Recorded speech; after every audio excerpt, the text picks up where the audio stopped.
क्यों भाई, आ गया स्वाद? पढ़ लिए पूरे साल? हो गया क्या प्रोबेबिलिटी चैप्टर? अगर नहीं हुआ है तो आप बिल्कुल ठीक वीडियो पर आए हैं। आज की इस वीडियो के अंदर हम पूरा प्रोबेबिलिटी चैप्टर एक बार कवर करने वाले हैं क्लास 12th सीबीएसई बोर्ड 2026 के लिए। ये बिल्कुल सही समय है प्रोबेबिलिटी पढ़ने का, क्योंकि बिल्कुल एंड चल रहा है और यहाँ आप बहुत अच्छे मार्क्स गेन कर सकते हो प्रोबेबिलिटी चैप्टर की मदद से।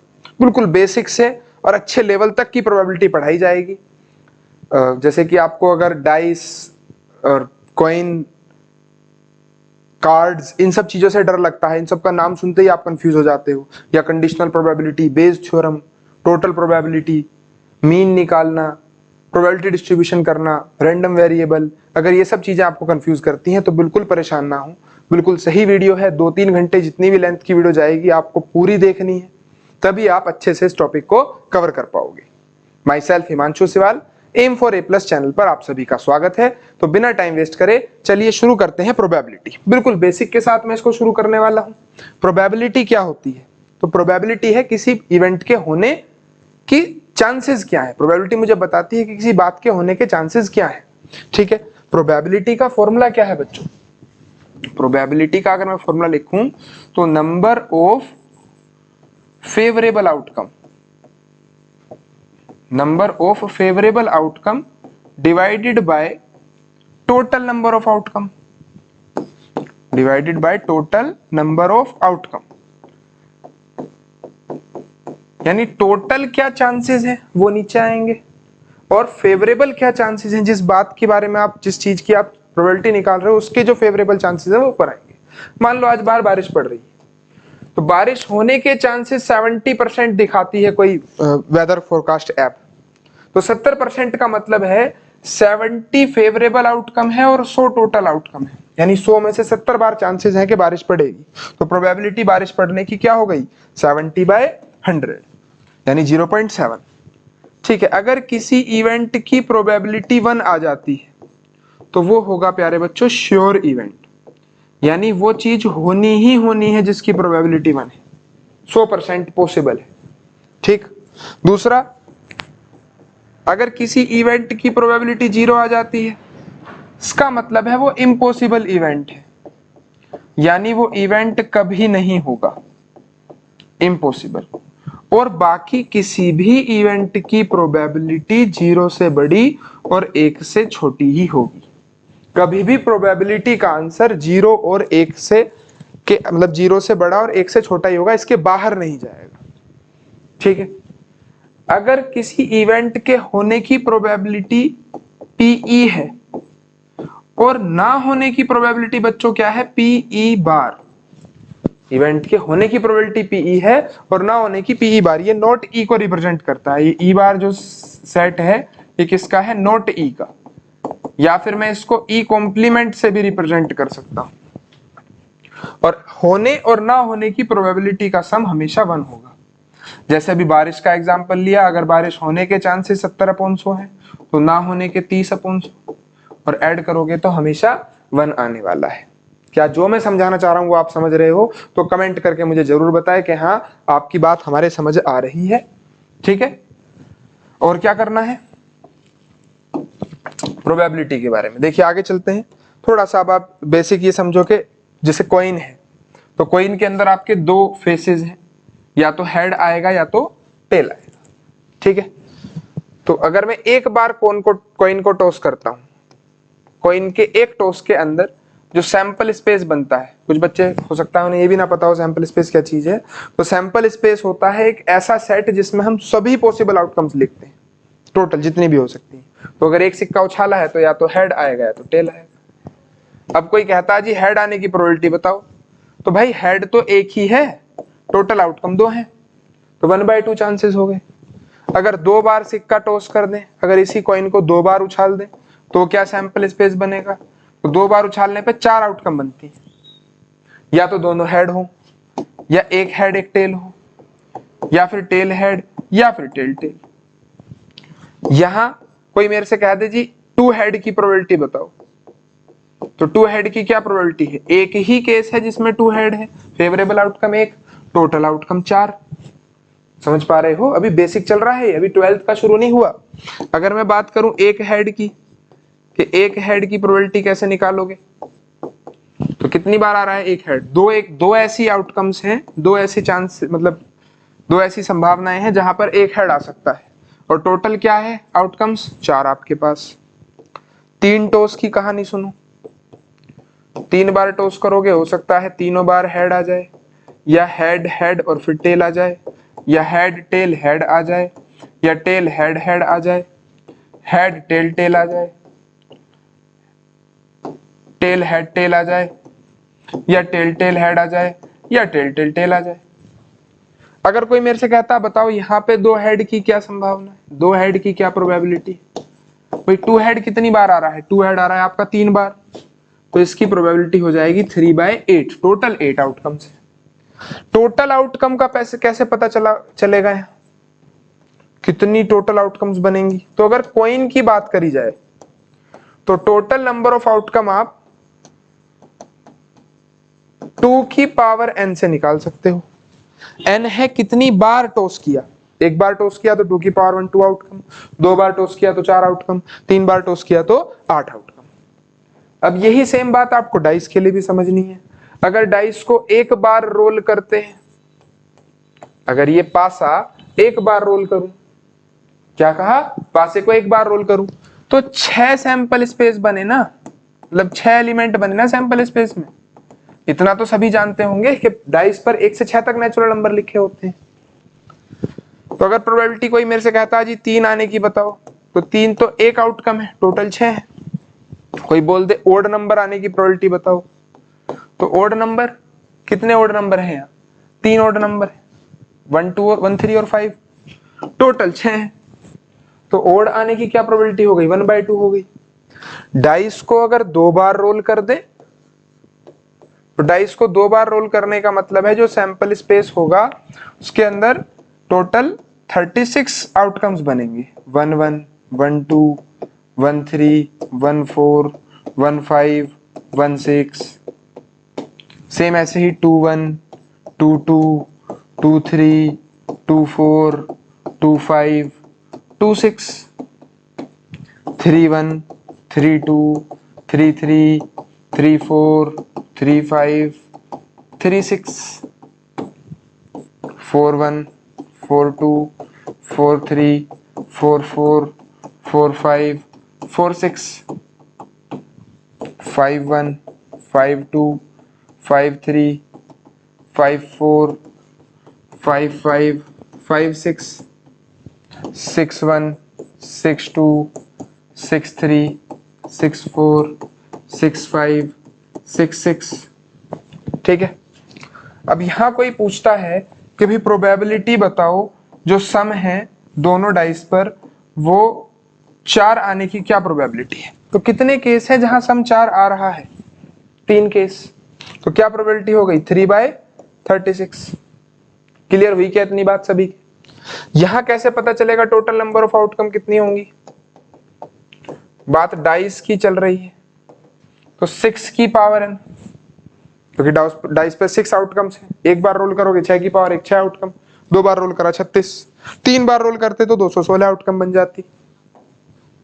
कार्ड्स की बात कर लो थोड़ी सी, कार्ड्स कितने होते हैं, 52 कार्ड्स हैं। ये 52 कार्ड्स 4 सूट्स में डिवाइडेड है। ठीक है, हर्ट के 13 कार्ड होंगे, डायमंड के 13, स्पेड के 13, क्लब के 13, ये 13 और 13 26 कार्ड रेड है। कोई पूछता है रेड कार्ड कितने हैं, तो 26 है। ब्लैक कितने हैं, वो भी 26 है। ठीक, अब इन 13 कार्ड की क्या कहानी है, 13 के अंदर सबका एक किंग एक क्वीन एक जैक, 3 तो फेस कार्ड ही है 13 में, 9 कार्ड ये नंबर वाले हैं, 10 9 8 7 6 5 4 3 2, और एक है एस। हर्ट की बात करूं तो सेम यही 13 डायमंड में होंगे, किंग क्वीन जैक 10 से 9 तक के नंबर, और एक एस, यही 13 स्पेड में, यही 13 क्लब में। टोटल कोई पूछे फेस कार्ड कितने हो गए, तो टोटल फेस कार्ड हो गए 12, सबके 3-3 फेस कार्ड। कोई मेरे से पूछता है टोटल एस कितने हो गए, तो बच्चों एस हो गए कितने, 4। ठीक है, प्रोबेबिलिटी का सवाल बन सकता है, बताओ प्रोबेबिलिटी हर्ट ऑफ या किंग ऑफ हर्ट की, कि भाई हर्ट जो है उसका किंग आएगा।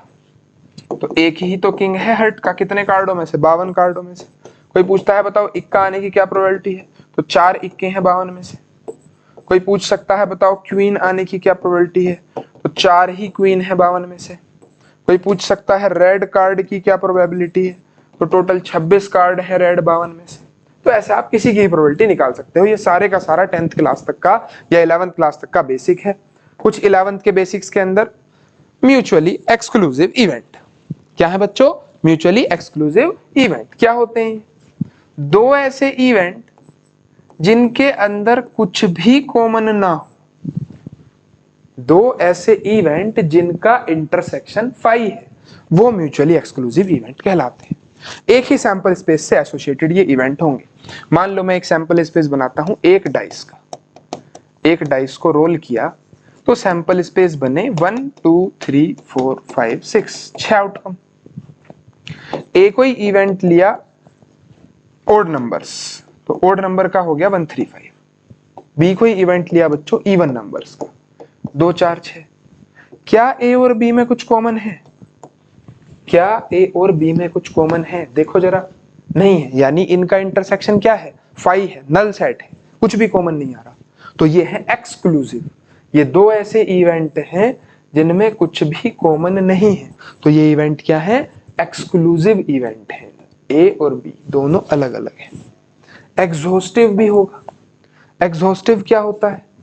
दो ऐसे इवेंट जिनका यूनियन, या दो से ज्यादा भी हो सकते हैं, ऐसे इवेंट जिनका यूनियन करने पर सैंपल स्पेस आ जाए, वो एग्जॉस्टिव इवेंट है। अभी जो ए और बी का एग्जांपल दिया वो एग्जॉस्टिव में भी फिट बैठेगा।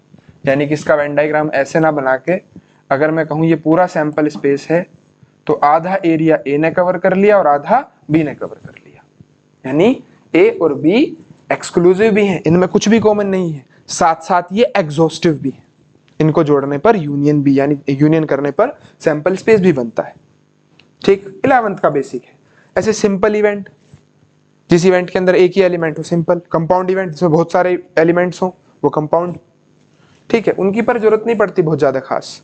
कंडीशनल प्रोबेबिलिटी, यहां से आपका 12th का टॉपिक शुरू होता है। कंडीशनल प्रोबेबिलिटी क्या है? कंडीशनल प्रोबेबिलिटी, तो बच्चों अगर एक इवेंट हो चुका हो और उसके बाद दूसरे के होने की प्रोबेबिलिटी निकाल रहे हैं, तो ये कंडीशनल प्रोबेबिलिटी कहलाती है। अगर दो इवेंट्स में से एक इवेंट का श्योर है कि ये हो चुका, अब आप बताओ दूसरे के होने की क्या प्रोबेबिलिटी है, तो वो क्या कहलाती है? Conditional probability. कि आपको एक कंडीशन दे दी, जैसे कि ई और एफ दो इवेंट हैं, वो एक ही सैंपल स्पेस से एसोसिएट करते हैं, तो जो कंडीशनल प्रोबेबिलिटी होगी इवेंट ई की कंडीशनल प्रोबेबिलिटी, और गिवन है एफ हो चुका है, एफ हैज अकर्ड, तो पीई बाय एफ को हम लिखेंगे P E intersection F upon P F. ये फॉर्मूला है कंडीशनल प्रोबेबिलिटी का। एफ 0 के बराबर नहीं होना चाहिए। ठीक है, ई और एफ में जो कॉमन है वो ऊपर और टोटल एफ नीचे। देखो क्वेश्चन से आप इस बात को बहुत इजीली समझ पाओगे। एक तो ऐसा क्वेश्चन है जहां आपको कुछ समझना ही नहीं है, सीधे फॉर्मूला लगना है। पी ए बाय बी पूछ लिया, तो by conditional probability P A by B का formula P A intersection B upon P B. क्या है इंटरसेक्शन बी की प्रोबेबिलिटी? 4/13। और बी की क्या है बच्चों? 9/13। डिवाइड, ये क्या आ गया? 4/9 आंसर। 4/9 इसका आंसर आ गया। तो ये तो सीधे सीधे फॉर्मूले के ऊपर बेस्ड क्वेश्चन है। मैं अगर टॉपिक समझाने की बात करूं, इस क्वेश्चन की मदद से आप टॉपिक अच्छे से समझ सकते हैं। ए फैमिली हैज 2 चिल्ड्रन, एक परिवार में 2 बच्चे। ठीक है, what is the probability that both the children are boys? दोनों बच्चे बॉय होंगे, इस बात की प्रोबेबिलिटी बताओ। और क्या दिया हुआ है? कम से कम एक उनमें से लड़का ऑलरेडी है। ठीक है, देखो सैंपल स्पेस बनाओ पहला, कि एक परिवार में 2 बच्चे कैसे हो सकते हैं? दोनों लड़के हों, B1 B2, पहला भी लड़का दूसरा भी लड़का। ऐसा हो सकता है पहला लड़का हो दूसरी लड़की हो, B1 G2। बिल्कुल ऐसा हो सकता है पहली लड़की हो जाए फिर लड़का हो जाए, G1 B2। और बच्चों ऐसा भी हो सकता है पहली लड़की और दूसरी भी लड़की हो जाए, G1 G2।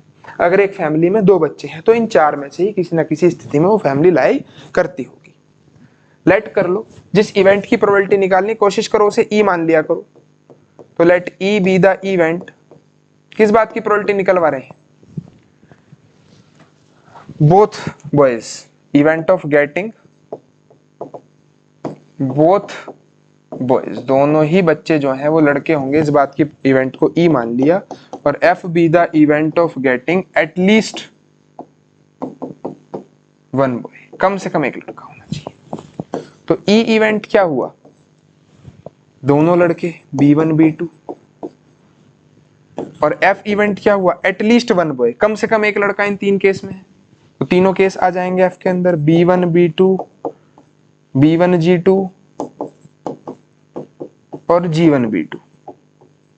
ठीक है, इंटरसेक्शन कितना आया ई और एफ का, तो ई और एफ का इंटरसेक्शन है B1 B2। ठीक है, किस बात की प्रोबेबिलिटी निकालनी है, दोनों लड़के होंगे इस बात की प्रोबेबिलिटी, जबकि ऑलरेडी एक लड़का है। तो फॉर्मूला क्या कहता है कंडीशनल प्रोबेबिलिटी का, E intersection F upon P F. कितनी है इंटरसेक्शन की प्रोबेबिलिटी, एक फेवरेबल आउटकम है, चार टोटल आउटकम है बच्चों, एक फेवरेबल आउटकम है, चार टोटल आउटकम है। एफ की प्रोबेबिलिटी कितनी है, एफ के अंदर तीन फेवरेबल आउटकम है, चार टोटल है, यानी कि 1/3। तो इस प्रकार से आपको लिखना है, तब आपको मार्क्स मिलेंगे। अगर एक कॉमन सेंस की बात करें तो कंडीशनल प्रोबेबिलिटी के क्वेश्चंस को मैं आंसर तो वैसे भी सोच सकता हूं कि भाई एक लड़का है, अब सैंपल स्पेस बनाओ, अगर एक लड़का ऑलरेडी है तो सैंपल स्पेस तीन ही बनेंगे, और दोनों लड़के होने के उसमें से क्या है, एक ही चांस है, तो 1/3 आंसर तो वैसे ही पता चल रहा है। लेकिन एग्जाम में आपको ये सॉल्यूशन इस प्रकार से लिख के आना है, सब्जेक्टिव पेपर है, लिखने के रिप्रेजेंटेशन के ही मार्क्स है। चलो एक दो क्वेश्चन और समझाते हैं, आपको और अच्छे से समझ में आ जाना चाहिए। भैया साथ दो, अगर वीडियो अच्छी लगी तो शेयर जरूर करो। ये चौथी वन शॉट वीडियो है, मैं ऑलरेडी मैट्रिक्स की, डिटरमिनेंट की और रिलेशन फंक्शन की वीडियो बना चुका। मैं बार बार कह रहा हूं, आप कमेंट में बता सकते हो आपको और कौन से टॉपिक पर वन शॉट वीडियो चाहिए।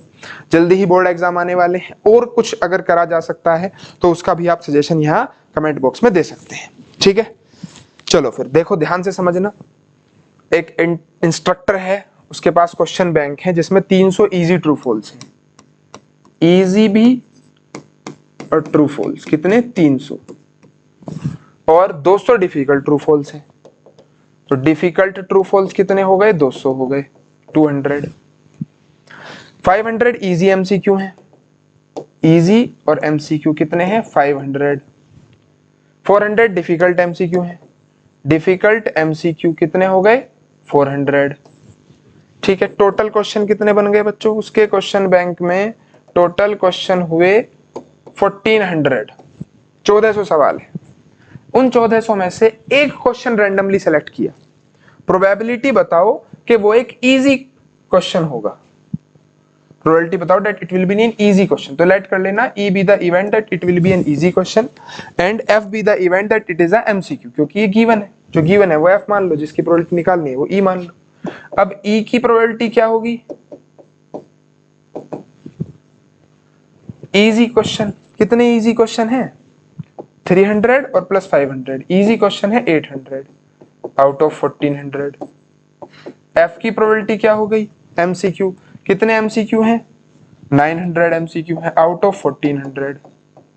इंटरसेक्शन की क्या प्रोबेबिलिटी होगी, यानी इजी भी हो और एमसीक्यू भी हो, इजी भी हो और एमसीक्यू भी हो, वो तो सिर्फ 500 ही है। फाइंड क्या करना होता है, P E bye F. Formula क्या कहता है कंडीशनल प्रोबेबिलिटी का, E intersection F upon P F. अब ई इंटरसेक्शन एफ कितना 500 बाय 1400 और पी एफ कितना 900 बाय 1400, ये हो गया कैंसिल, तो आंसर आ गया 5/9। ई बाय एफ की प्रोबेबिलिटी हो गई बच्चों 5/9। क्लियर। एक और क्वेश्चन समझते हैं, ये क्वेश्चन थोड़ा सा डिफरेंट है और इसीलिए ये क्वेश्चन इंपॉर्टेंट भी है। देखो, consider the experiment of tossing a coin. एक सिक्का उछालना है, उस एक्सपेरिमेंट को आप कंसिडर करो। अगर कॉइन पर हेड आया, ठीक है, कॉइन लिया मैंने, कॉइन टॉस करा, दो ही सिचुएशन बनती है, या तो हेड आना चाहिए या टेल। कहता है अगर हेड आया तो दोबारा से टॉस करोगे, यानी दूसरी बार में हो सकता है टेल आ जाए, और अगर टेल आया तो फिर डाइस फेंकोगे। टेल आया तो फिर उसके साथ 1 आ सकता है, 2 आ सकता है, 3 4 5 6। क्वेश्चन डिफरेंट क्यों है, क्योंकि यहाँ कॉइन और डाइस मिक्स कर दिए। अब जो मैं सैंपल स्पेस बनाऊंगा भाई, H के साथ H, H के साथ T, T के साथ 1, T के साथ 2, T3, T4, T5, T6। अरे जो बात कह रहा हूं दिखाई दे रही है, समझ में आ रही है? ठीक है। अब ये सारे के सारे जो आउटकम्स हैं वो इक्वली लाइकली आउटकम नहीं है, ये क्वेश्चन इसलिए डिफरेंट है। अगर आप H की प्रोबेबिलिटी निकालते हो तो इसकी प्रोबेबिलिटी 1/2 इंटू 1/2 होगी, यानी कि इसकी प्रोबेबिलिटी 1/4 होगी। इसकी भी 1/4 है। इसकी प्रोबेबिलिटी 1/2 इंटू 1/6, टेल आने की 1/2 और 1 आने की 1/6, 1/12 है। इन सबकी 1/12 है, तो 2 इवेंट की तो प्रोबेबिलिटी 1/4 है और 6 इवेंट की प्रोबेबिलिटी 1/12 है। तब ये वैल्यू पूरी सोल्व करके 1 बन रही है। ठीक, ऐसा क्यों भाई? आधे चांसेस के 50-50। अब इस 50 के आगे 2 पार्ट हुए, तो आधे 1/2 का और आधा करो 1/2 यानी 1/4 हो गया। और इस 1/2 आधे के 6 हिस्से हो रहे हैं, तो इनके पास चांसेस आए 1/12। बात समझ आई? तो ये 8 के 8 केस इक्वली लाइकली नहीं है, तो इसकी प्रोबेबिलिटी डायरेक्ट नहीं लिखी जा सकती, इस हिसाब से ही कैलकुलेट करके लिखनी पड़ेगी। देखो मैं क्वेश्चन करके समझाता हूं, अभी ये बात समझ में आती है तो।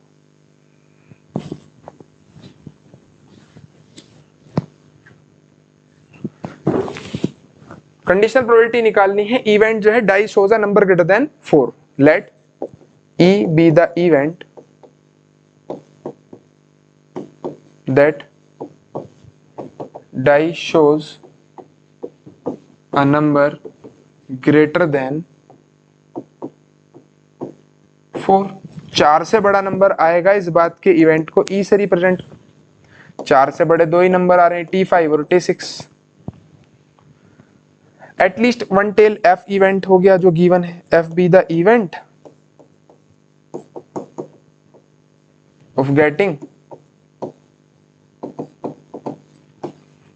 At least 1 tail. कम से कम एक टेल आएगा, इस बात की प्रोबेबिलिटी जो है वो इवेंट जो है वो F हो गया।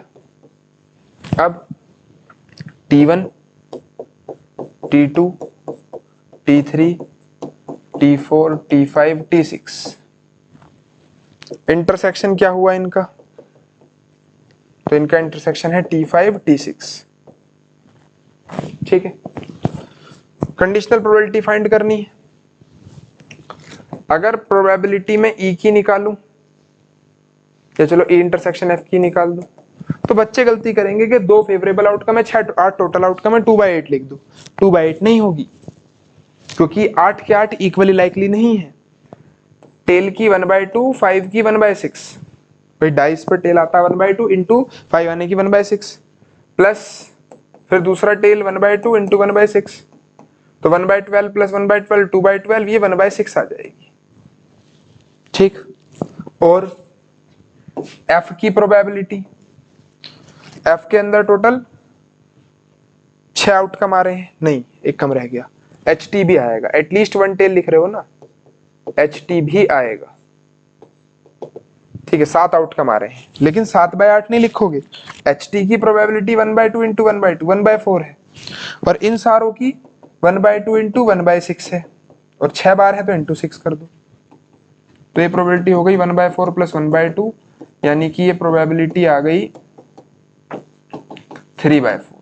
बस ये तो पार्ट है वो थोड़ा सा और क्वेश्चन से डिफरेंट है, बाकी तो फॉर्मूला वही चलेगा। E इवेंट की प्रोबेबिलिटी पूछी है, F हो चुका है, conditional probability E intersection F upon PF। E intersection F कितना होगा? E इंटरसेक्शन F कितना होगा? 1/6। PF की प्रोबेबिलिटी कितनी हो गई बच्चों? 3/4, तो 4/18 यानी कि 2/9 इसका आंसर है। तो इस प्रकार का एक क्वेश्चन बुक में और मिल जाएगा, आप उसे जरूर ट्राई कर लें, अच्छा क्वेश्चन है। ठीक है, ध्यान से इसे देख लो एक बार, बढ़िया क्वेश्चन है। नेक्स्ट अब क्वेश्चन है, नहीं नेक्स्ट टॉपिक है मल्टीप्लीकेशन रूल ऑफ प्रोबेबिलिटी। देखो इस बात को ध्यान से समझना, मल्टीप्लीकेशन रूल क्या कहता है।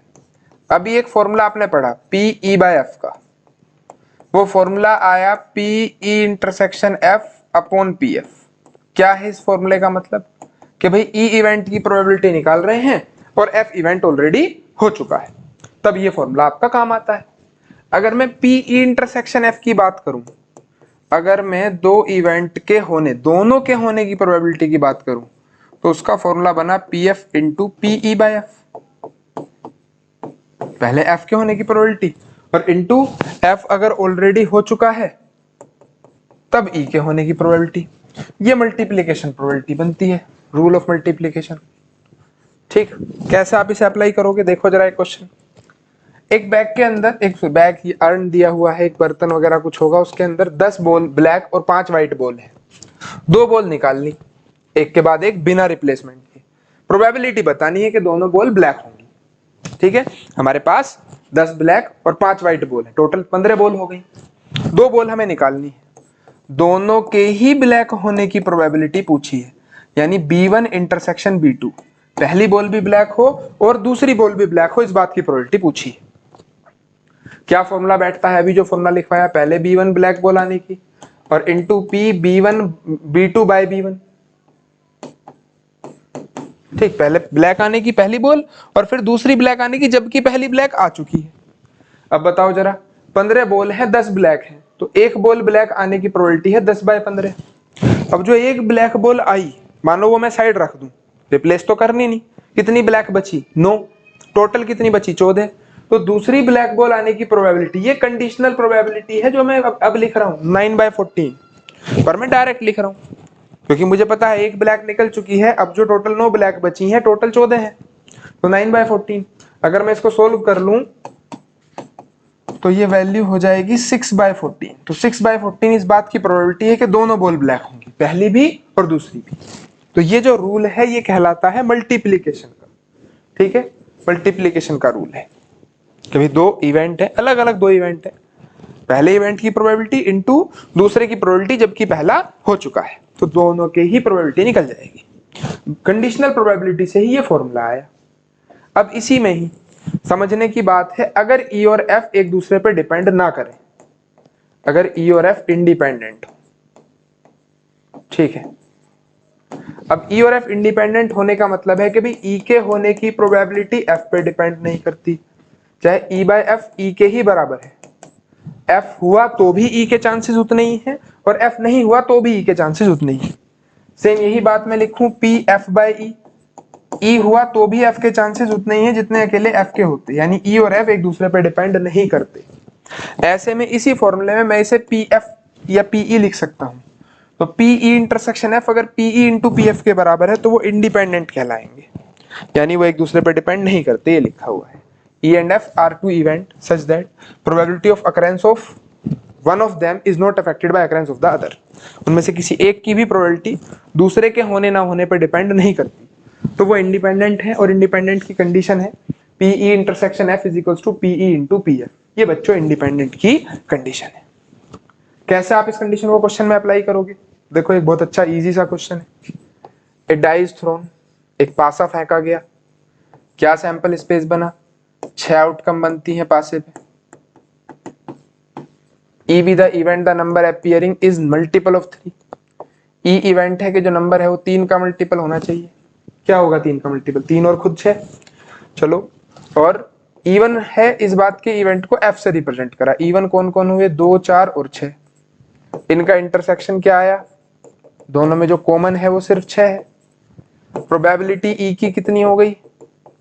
2/6। प्रोबेबिलिटी एफ की कितनी हो गई? 3/6। ई इंटरसेक्शन एफ की कितनी हो गई? 1/6। क्या पूछ रहे हैं हमसे? P E intersection F, P E into P F निकाल के देख लो। पीई है 2/6 और पी एफ है 3/6, यानी 1/2, 2 से कैंसिल, 1/6 आ गया। तो पीई और पी एफ की प्रोडक्ट किसके बराबर आ रही है? पीई इंटरसेक्शन एफ के इक्वल आ रही है। और अगर ऐसा है therefore E and F are independent. E और एफ जो इवेंट है वो इंडिपेंडेंट इवेंट है। इंडिपेंडेंट इवेंट, क्या आप सभी के इतनी बात समझ आई? ई और एफ कैसे इवेंट है बच्चों? इंडिपेंडेंट इवेंट है। तो बस इंडिपेंडेंट चेक करना है, तो ये बात सेटिस्फाई होनी चाहिए, पी इंटरसेक्शन एफ पीई और पी एफ की प्रोडक्ट के बराबर। आई ये बात निकल के कंडीशनल प्रोबेबिलिटी से ही है। ठीक है, उस सर्कल का मल्टीप्लीकेशन रूल और वहीं से मुझे पता चला कि ई और एफ इंडिपेंडेंट होंगे तो इंटरसेक्शन एफ की value P into P F के बराबर होगी। एक और बढ़िया क्वेश्चन, इंपॉर्टेंट, एग्जाम में आया हुआ क्वेश्चन है, बोर्ड का पीवाईक्यू है, एनसीईआरटी का ही क्वेश्चन है, बहुत बेहतरीन सवाल है, समझते चलना, कमेंट करके बताते चलना भैया क्या चीज समझ आ रही है, क्या दिक्कत है, क्या परेशानी है, क्या बढ़िया लग रहा है। वीडियो को 12वीं क्लास के बच्चों तक शेयर जरूर कर दें। देखो प्रोबेबिलिटी है solving a specific problem independently, question के अंदर खुद ही शब्द इस्तेमाल कर लिया independently, by A and B. A एक इंसान है जो किसी प्रॉब्लम को सॉल्व करता है, उसकी प्रोबेबिलिटी 1/2 है, और बी किसी प्रॉब्लम को सॉल्व करता है, उसकी प्रोबेबिलिटी 1/3 है। If both try to solve the problem independently, अगर दोनों इंडिपेंडेंटली क्वेश्चन को सॉल्व करेंगे तो प्रॉब्लम सॉल्व होगी, इस बात की प्रोबेबिलिटी बतानी है। इस बात की प्रोबेबिलिटी बतानी है, प्रॉब्लम सॉल्व होगी। ठीक है, अब मुझे प्रॉब्लम सॉल्व होने से मतलब है, ऐसा हो सकता है ना कि ए सॉल्व कर दे और बी पे ना हो, बिल्कुल हो सकता है। क्या ऐसा भी हो सकता है कि ए पे ना हो और बी सॉल्व कर दे? भाई मेरा काम तो पूरा हो रहा है, मुझे तो प्रॉब्लम सॉल्व चाहिए थी, बी ने कर दी, चाहे दोनों कर दूं, मेरा काम जब भी पूरा हो रहा है। ए और बी दोनों ने प्रॉब्लम सॉल्व कर दी।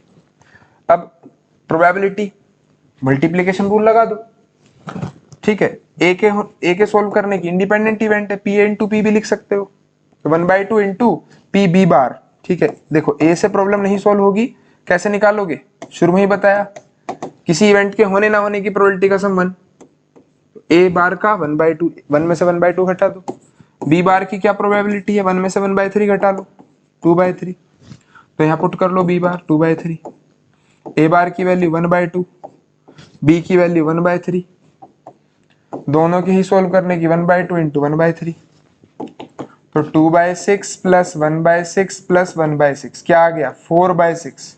4/6 इस बात की प्रोबेबिलिटी आ गई कि वो प्रॉब्लम सोल्व हो जाएगी।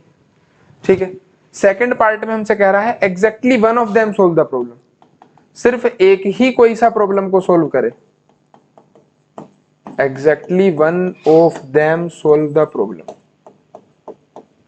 वो जो प्रॉब्लम है वो उनमें से किसी एक के ही द्वारा सोल्व होनी चाहिए। तो एक के द्वारा प्रॉब्लम सोल्व कैसे होगी?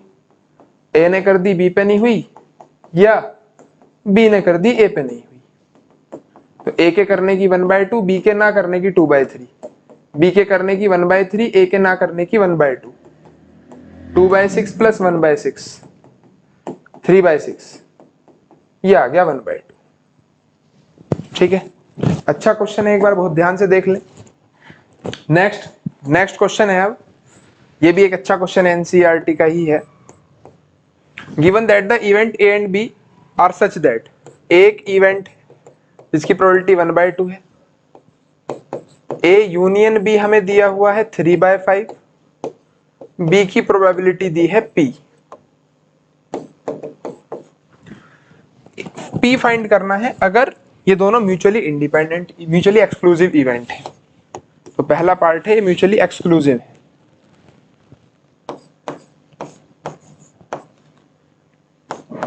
पी ए इंटरसेक्शन बी का फॉर्मूला है P A plus P B minus P A union B.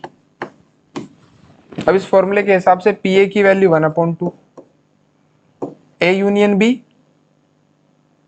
P B की वैल्यू पी और ए यूनियन बी की वैल्यू 3/5, और इंटरसेक्शन क्योंकि फाई है, म्यूचुअली एक्सक्लूसिव इवेंट है, तो पी ए इंटरसेक्शन बी जो है वो 0 होगा।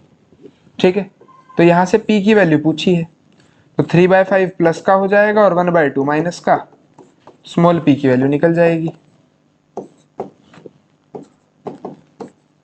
तो स्मॉल पी की वैल्यू आ जाएगी बच्चों 1/10। ठीक है, सेकंड पार्ट इंडिपेंडेंट। अब अगर ये इंडिपेंडेंट इवेंट है तो जो इंटरसेक्शन की प्रोबेबिलिटी है वो P A into P B से निकलनी चाहिए। पी ए की वैल्यू है 1/2, पी बी की वैल्यू है small P. Formula P A union B का P A plus P B minus P A intersection B. A union B कितना दिया हुआ है 3/5, पी ए कितना दिया हुआ है 1/2, पी बी कितना है स्मॉल पी, और इंटरसेक्शन कितना p/2, तो 3/2 5 माइनस 1/2 और ये वैल्यू हो गई p/2, तो 6 माइनस 5, तो p/2 की वैल्यू हो गई 1/10, यानी स्मॉल p की वैल्यू हो गई 1/5। ठीक है, तो ये आंसर हो गया फर्स्ट पार्ट का और ये आंसर हो गया सेकंड पार्ट का। सिंपल सा क्वेश्चन था, बस ये पता हो म्यूचुअली एक्सक्लूसिव का मतलब a इंटरसेक्शन b 5 होगा, तो उसकी प्रोबेबिलिटी 0 रख दोगे इस फॉर्मूले के अंदर, और अगर इंडिपेंडेंट है तो a intersection b pa into pb से निकलेगा। ठीक, बेसिक सी नॉलेज अगर होगी तो ये क्वेश्चन बहुत इजीली आपका सोल्व हो जाएगा। चलो फिर चलते हैं नेक्स्ट क्वेश्चन पे। नेक्स्ट क्वेश्चन, नेक्स्ट एक क्वेश्चन है, काफी अच्छा क्वेश्चन है, ये भी काफी बच्चों को परेशान रखता है। प्रूफ करना है E और F इंडिपेंडेंट इवेंट है, तो E और F डैश भी इंडिपेंडेंट होंगे। ठीक है, गिवन क्या है हमें कि E और F इंडिपेंडेंट इवेंट हैं, E and F are independent event, और क्या प्रूफ करवाना चाह रहे हैं हमसे कि E और F डैश भी इंडिपेंडेंट होंगे।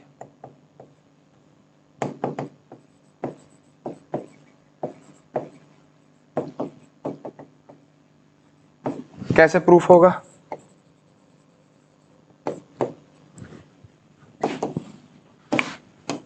एक सेट हो गया, ठीक है, यूनिवर्सल सेट या सैंपल स्पेस बोल दो, और दो मेरे पास ये, ठीक है, ए और बी सेट बना दिए, या ई और एफ दिए हैं तो ई और एफ बना दिए। अब इस बात की मदद से आप समझो कि भाई ई इंटरसेक्शन एफ बार क्या है इस डायग्राम में, यानी ई में और एफ के ना होने में कॉमन क्या क्या चीज है। तो ई में और एफ के ना होने में अगर मैं कॉमन निकालूंगा तो ये पोर्शन कॉमन आ जाएगा। ये जो पोर्शन है ये ई इंटरसेक्शन एफ बार है, पूरा ई और एफ को छोड़ के बाकी सब में कॉमन। ठीक है, ये वाला जो पोर्शन है बीच का, ये पोर्शन क्या है, ई इंटरसेक्शन एफ है, और ये जो तीसरा बच गया ये पोर्शन क्या होगा, ये ई बार इंटरसेक्शन एफ होगा। तो मैं क्या ये कह सकता हूं, ई इंटरसेक्शन एफ और ई इंटरसेक्शन एफ बार ये म्यूचुअली एक्सक्लूसिव है, इनमें कुछ भी कॉमन नहीं है। और अगर ये म्यूचुअली एक्सक्लूसिव हैं और इन दोनों को ही जोड़ के पूरा ई बन रहा है, जो ई इवेंट है वो इस ई इंटरसेक्शन एफ बार और ई इंटरसेक्शन एफ को मिला के पूरा ई बन रहा है, तो पीई को P E intersection F bar plus P E intersection F लिख सकते हैं। अब अगर यहां से मैं ई इंटरसेक्शन एफ बार की वैल्यू निकालूं, इसकी वैल्यू निकालूं, तो वैल्यू आएगी P E minus P E intersection F. E और एफ इंडिपेंडेंट दिए हैं, इंडिपेंडेंट होने का क्या मतलब है कि पीई इंटू पी एफ लिख सकता हूं मैं। पीई ले लो कॉमन, 1 माइनस पी एफ बच गया। अगर एक में से एफ के होने की प्रोबेबिलिटी माइनस करोगे तो क्या आ जाएगा, एफ बार, यानी एफ के ना होने की प्रोबेबिलिटी। तो अगर ई इंटरसेक्शन एफ बार को P E into P F bar दिखा दिया तो प्रूफ हो गया, so E and F bar are independent, E और एफ बार भी इंडिपेंडेंट होंगे। और साथ साथ आपको ये बात भी याद रख लेनी है, ये तो क्वेश्चन हो गया सोल्व। देखो एक बार कोई दिक्कत अगर इसमें है तो मुझे देखना ई पूरा कैसे बनेगा। ई बनेगा ई इंटरसेक्शन एफ बार और ई इंटरसेक्शन एफ को जोड़ के, जोड़ लिया, वहां से ई इंटरसेक्शन एफ बार की value P E minus P intersection F. P intersection F को पी इंटू पी एफ लिख सकते हैं क्योंकि ई और एफ इंडिपेंडेंट है। पीई कॉमन लो, 1 माइनस पी एफ आपका पी एफ बार बन गया। ठीक है, साथ साथ क्या और याद रख लेना है इस क्वेश्चन के साथ, अगर ई और एफ इंडिपेंडेंट है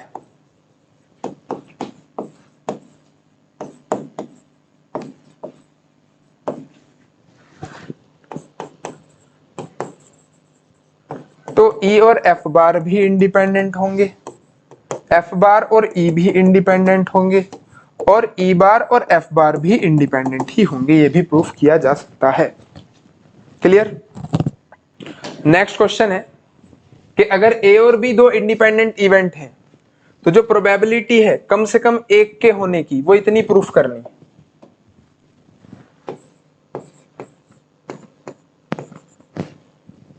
ई और एफ इंडिपेंडेंट है, मुझे ये बात गिवन है कि ई इंटरसेक्शन एफ को मैं P E into P F use कर सकता हूं, और फाइंड क्या करवा रहे हैं, at least one of A and B. बच्चों के लिए बस यही बात समझनी जरूरी है, ए और बी में से कम कोई सा एक, यानी सिंगल ए भी चलेगा सिंगल बी भी चलेगा, और एटलीस्ट लिख दिया तो जहां दोनों आएंगे वो भी चलेंगे। मतलब अगर आप इस बात को वेन डायग्राम की मदद से समझो तो ये पूरा पोर्शन, और इस पूरे को क्या बोलते हो, ए यूनियन बी, यानी P at least one of A and B का मतलब वो ए यूनियन बी की ही बात कर रहे हैं। और ए यूनियन बी का तो फॉर्मूला याद है सभी के, P A plus P B minus P A intersection B.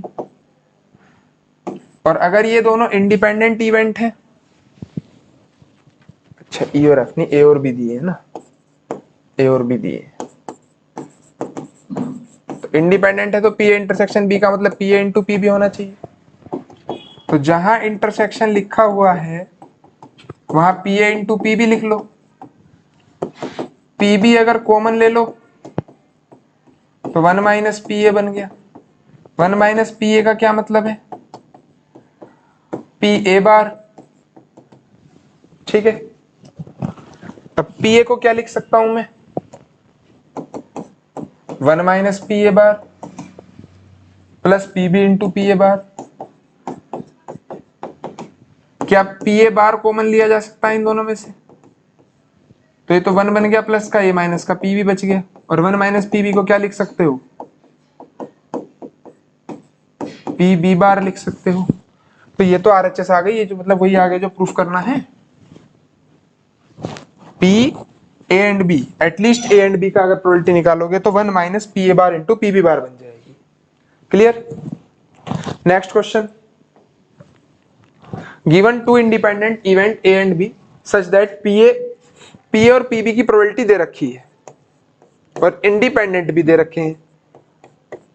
A intersection B, A and, देखो बच्चों एंड का मतलब इंटरसेक्शन होता है और का मतलब यूनियन है। ये भी आपको 11th के बेसिक्स में ही समझा दिया जाना चाहिए। तो ए एंड बी यानी ए इंटरसेक्शन बी निकालना है, और अगर ये इंडिपेंडेंट है तो A intersection B P A into P B के इक्वल होगा, जहां पी ए की वैल्यू 0.3 और पी बी की वैल्यू 0.6 है, 0.18 ये वैल्यू आ गई। Second part, P A and not B यानी इंटरसेक्शन नोट बी। ये बात भी बताई अभी अभी पीछे कि अगर ए और बी इंडिपेंडेंट है तो ए और बी बार भी इंडिपेंडेंट होंगे, और अगर ये दोनों इंडिपेंडेंट है तो इनकी प्रोबेबिलिटी, जो इंटरसेक्शन की प्रोबेबिलिटी है वो भी इनकी प्रोडक्ट के बराबर लिखी जा सकती है। तो पी ए की वैल्यू 0.3 और बी बार जो है वो एक में से माइनस कर दो, तो एक में से 0.6 घटाओगे तो 0.4 आ जाएगा, 0.12 आ गया। और क्या कर सकते हो, थर्ड पार्ट, ए और बी यानी ए यूनियन बी, तो ए यूनियन बी हो गया P A plus P B minus P A intersection B. P A कितना 0.3, पी बी कितना 0.6, इंटरसेक्शन कितना आ गया 0.18, तो ये 0.9 माइनस 0.18 0.72, ठीक है। फोर्थ पार्ट, ये इंपॉर्टेंट है, नाइदर ए नोर बी, नाइदर ए नोर बी, यहां डी मॉर्गन्स लॉ लगेगा, ना तो ए होना चाहिए ना तो बी, दोनों का इंटरसेक्शन।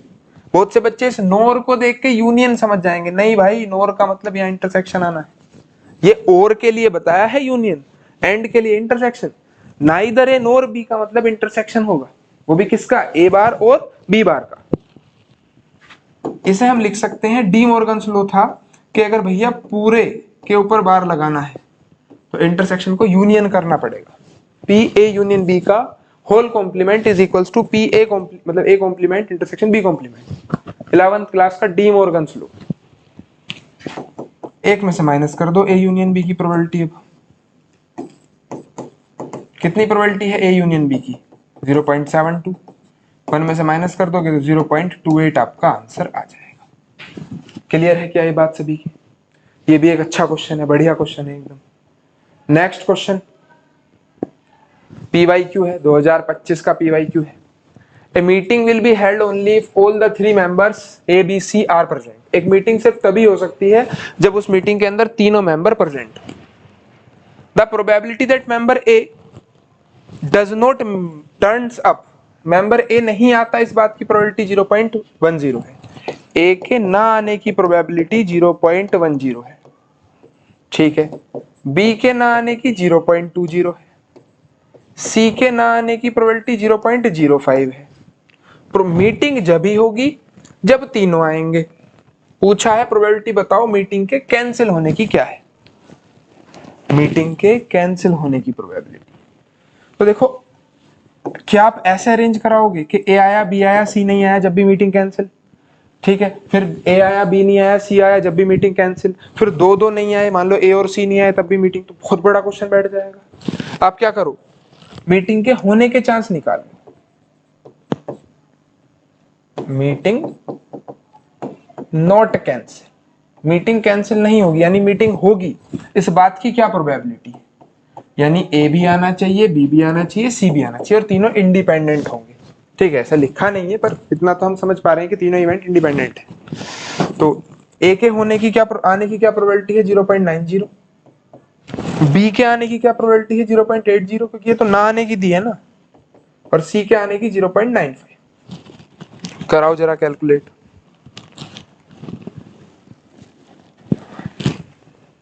0.90 इंटू 0.80 इंटू 0.95, 0.684 ये मीटिंग के होने की प्रोबेबिलिटी है।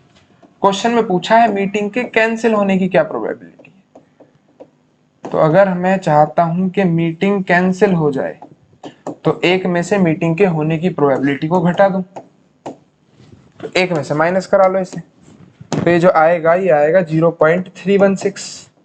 अगर एक में से माइनस कराओगे तो बी ऑप्शन 0.316 इस बात की प्रोबेबिलिटी है कि मीटिंग कैंसिल हो जाएगी। समझे भाई, ये पता डायरेक्ट पता लगाना कि मीटिंग कैंसिल होगी पॉसिबल तो नहीं है पर थोड़ा हार्ड है। आपको अरेंज देखना पड़ेगा कि ए बी आए, सी नहीं आया तब भी कैंसिल, ए सी आए, बी नहीं आया जब भी कैंसिल, बी सी आए, ए नहीं आया जब भी कैंसिल, फिर दो दो नहीं आए पेयर बनाओगे, ठीक, तीनों ही नहीं आए जब भी कैंसिल, ये तो बड़ा मुश्किल है।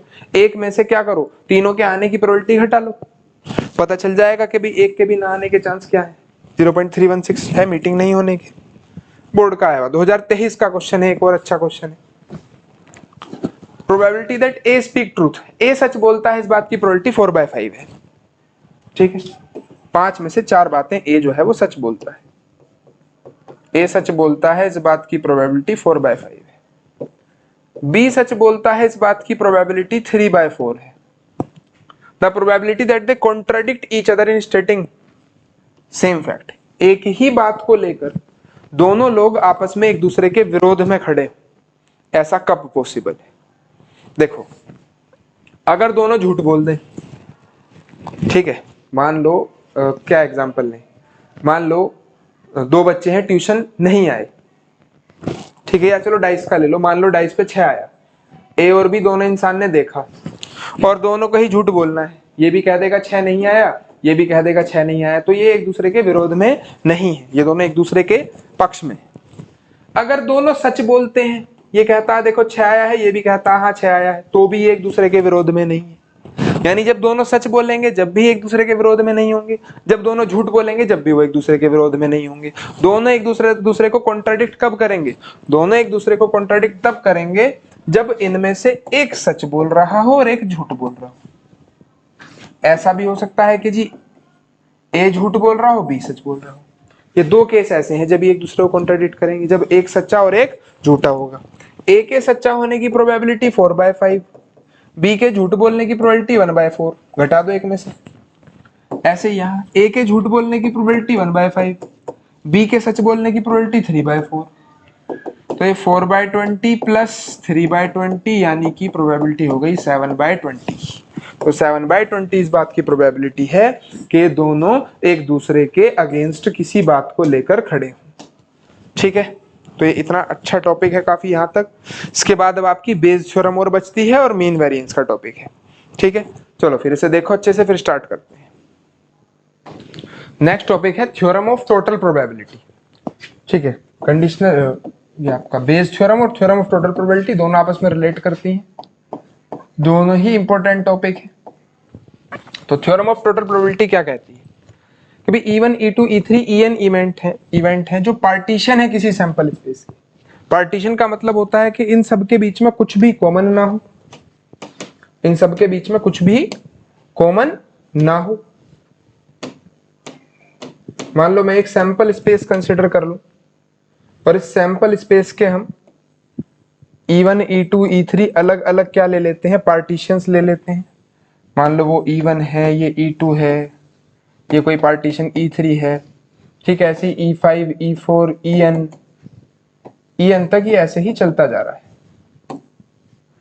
ठीक, कोई A इवेंट है, ठीक है, जिसका कुछ कुछ पोर्शन इस सभी के अंदर से आ रहा है। ठीक है, इन सभी के अंदर से A का कुछ कुछ हिस्सा इस सभी के अंदर से आ रहा है, ये कोई इवेंट है।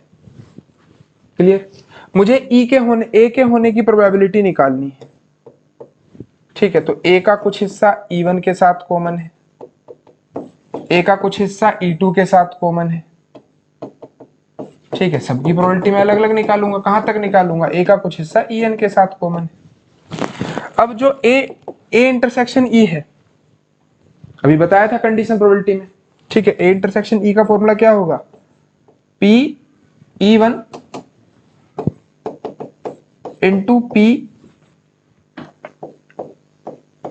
E1 by A। ठीक है ना फॉर्मूला?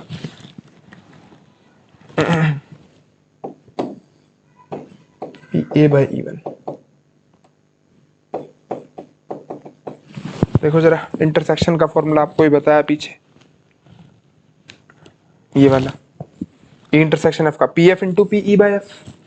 ठीक है, तो ऐसे ही अगर मैं A का जो E के साथ इंटरसेक्शन आ रहा है, A का जो E के साथ E1 के साथ इंटरसेक्शन आ रहा है, P E1 into P A by E1, ऐसे ही P E2 into P A by E2।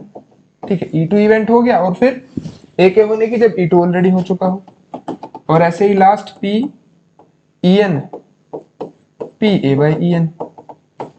ठीक, यही टोटल प्रोबेबिलिटी का फॉर्मूला है।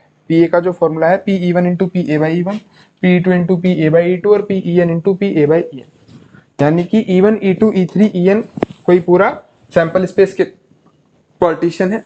एक कोई इवेंट है जिसका सबके साथ कुछ कुछ हिस्सा है, हो सकता है किसी के साथ ना भी हो, तो वो जीरो हो जाएगा अपने आप। और मुझे A की प्रोबेबिलिटी पूछी है टोटल, तो A की प्रोबेबिलिटी निकलेगी कैसे?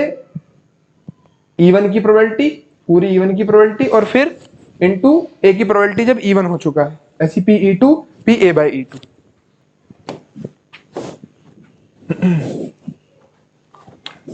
इसी टॉपिक के ऊपर एक इंपॉर्टेंट क्वेश्चन है। A person has undertaken a construction job। ठीक है, एक पर्सन ने कंस्ट्रक्शन जॉब ली, उसकी प्रोबेबिलिटी 0.65 है कि वहां हड़ताल होगी, स्ट्राइक होगी, और 0.80 इस बात की प्रोबेबिलिटी है कि जो काम है वो कंप्लीट होगा टाइम पर, अगर हड़ताल ना हो तब, स्ट्राइक ना हो।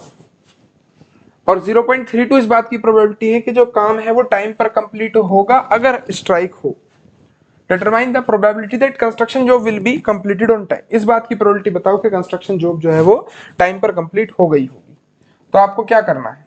देखो E1 तो इवेंट मानना है इस बात का कि स्ट्राइक होगी, और स्ट्राइक होने की प्रोबेबिलिटी है 0.80, नहीं 0.65। और E2 इवेंट मानना है कि स्ट्राइक नहीं होगी, स्ट्राइक ना होने की प्रोबेबिलिटी है 0.1 में से घटा दो, स्ट्राइक होने की दे रखी है। ठीक है, ना होने की क्या चांसेस हो गई? 0.35। ए इवेंट है, काम टाइम पे पूरा होगा।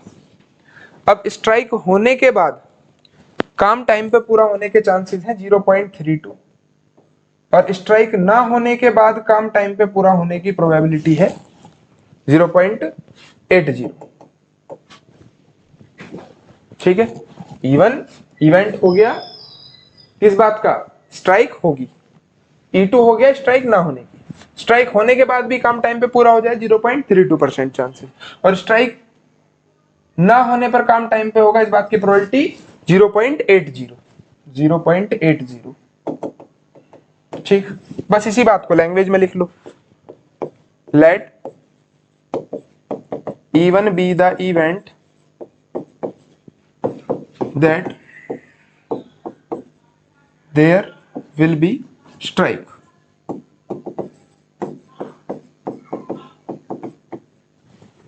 and E2 be the event that there will not be strike। वहां स्ट्राइक नहीं होगी इस बात को हम E2 से रिप्रेजेंट कर रहे हैं। A be the event that work was complete on time। तो according to total probability theorem, total probability theorem के हिसाब से जो प्रोबेबिलिटी है ए की वो क्या होगी, P E1 into P A by E1 और plus P E2 into P A by E2। ठीक है, तो इवेंट की प्रोबेबिलिटी 0.65 और ए बाई E1 यानी काम पूरा होने की कब, जब इवेंट हो चुका हो, तो 0.32 यानी स्ट्राइक ऑलरेडी हो चुकी, स्ट्राइक ना होने की प्रोबेबिलिटी 0.35 और काम टाइम पे पूरा होना जब स्ट्राइक नहीं हुई तब 0.80 इसके चांस है। बस यहाँ मल्टीप्लाई कर लो आप, टोटल आपके पास आंसर आ जाएगा।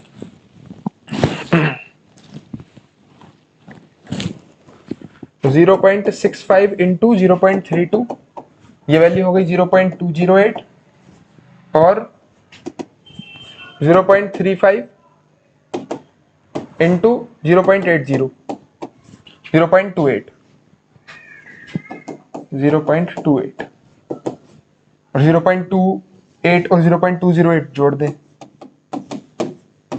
तो 0.488 इस बात की प्रोबेबिलिटी है कि काम टाइम पर पूरा होगा। ठीक, चलो एक और क्वेश्चन समझते हैं थ्योरम ऑफ टोटल प्रोबेबिलिटी का ही। एक अर्न के अंदर 5 रेड 5 ब्लैक बॉल है, 5 रेड 5 ब्लैक बॉल है। A ball is drawn at random, एक बॉल रैंडमली निकाली, उसका कलर नोट किया और वापस रख दी, और 2 और बॉल उसी कलर की उसके अंदर पुट कर दी है। ठीक है, तब एक बॉल निकाली, प्रोबेबिलिटी बताओ जो सेकंड बॉल निकली वो रेड निकली होगी। ठीक है, क्वेश्चन समझो जरा ध्यान से एक बार। हमारे पास रेड बॉल कितनी है 5 और ब्लैक बॉल कितनी है वो भी 5। ठीक है, E1 be the event that ball drawn is red, red ball निकलेगी 5/10। E2 be the event that ball drawn is black, black ball निकलेगी 5/10। ठीक है, it's colour noted and return to the urn, उसका कलर देखा वापस रख दिया, 2 और बॉल निकाल ली उसी कलर की, 2 और बॉल डाल दी उसी कलर की। ठीक है, तब एक बॉल ड्रॉन करी। अब जो सेकंड बॉल ड्रॉन की पूछ रहा है इसकी प्रोबेबिलिटी बताओ जो सेकंड बॉल है वो रेड होगी, तो ए इवेंट मान लेना कि सेकंड बॉल रेड होगी। सेकंड बॉल के रेड होने की प्रोबेबिलिटी जबकि पहली रेड थी। ठीक है, E1 रेड की है, E2 ब्लैक की है।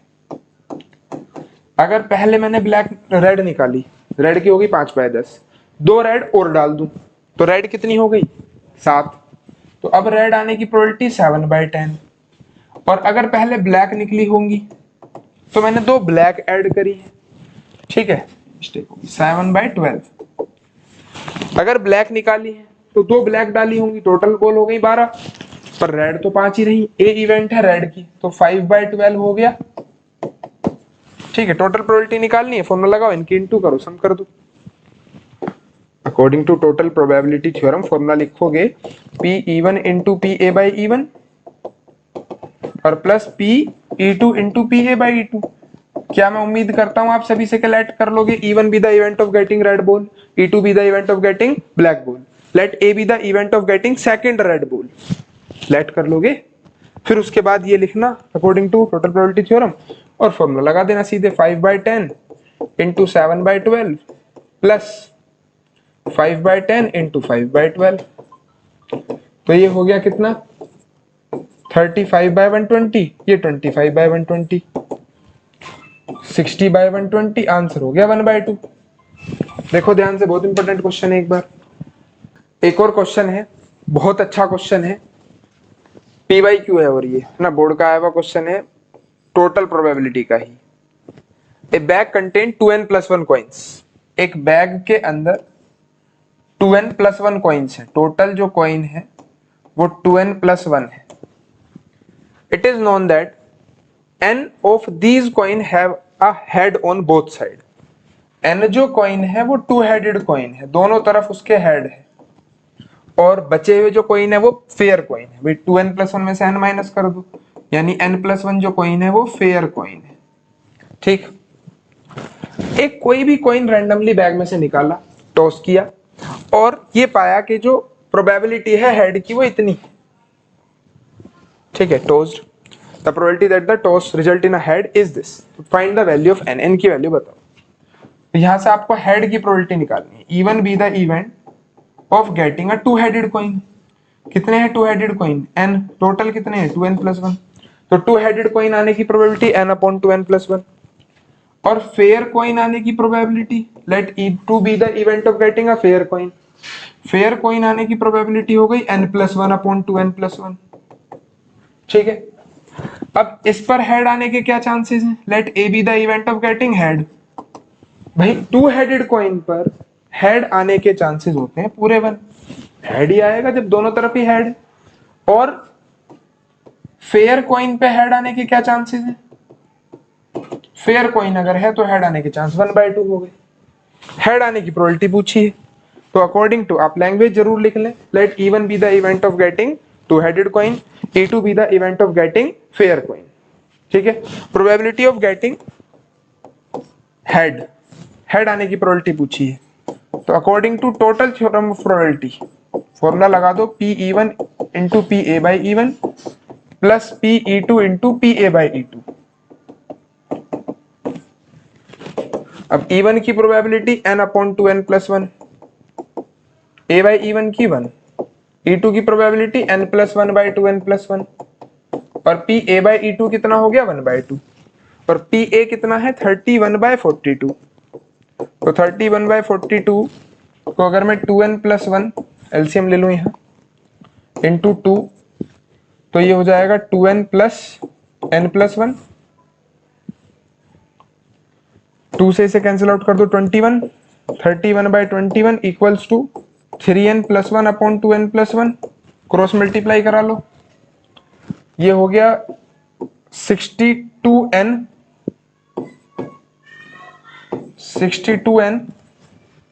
Plus 31 equals to 63n plus 21।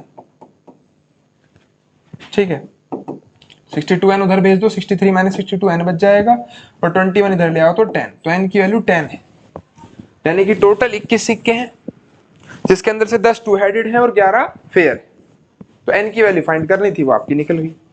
तो टोटल प्रोबेबिलिटी का क्वेश्चन है और बोर्ड के अंदर आया हुआ क्वेश्चन है, एक अच्छा क्वेश्चन है, ध्यान से देखें इस क्वेश्चन को। Next topic Bayes theorem. Bayes theorem क्या है? आपकी टोटल प्रोबेबिलिटी का ही स्पेशल केस है।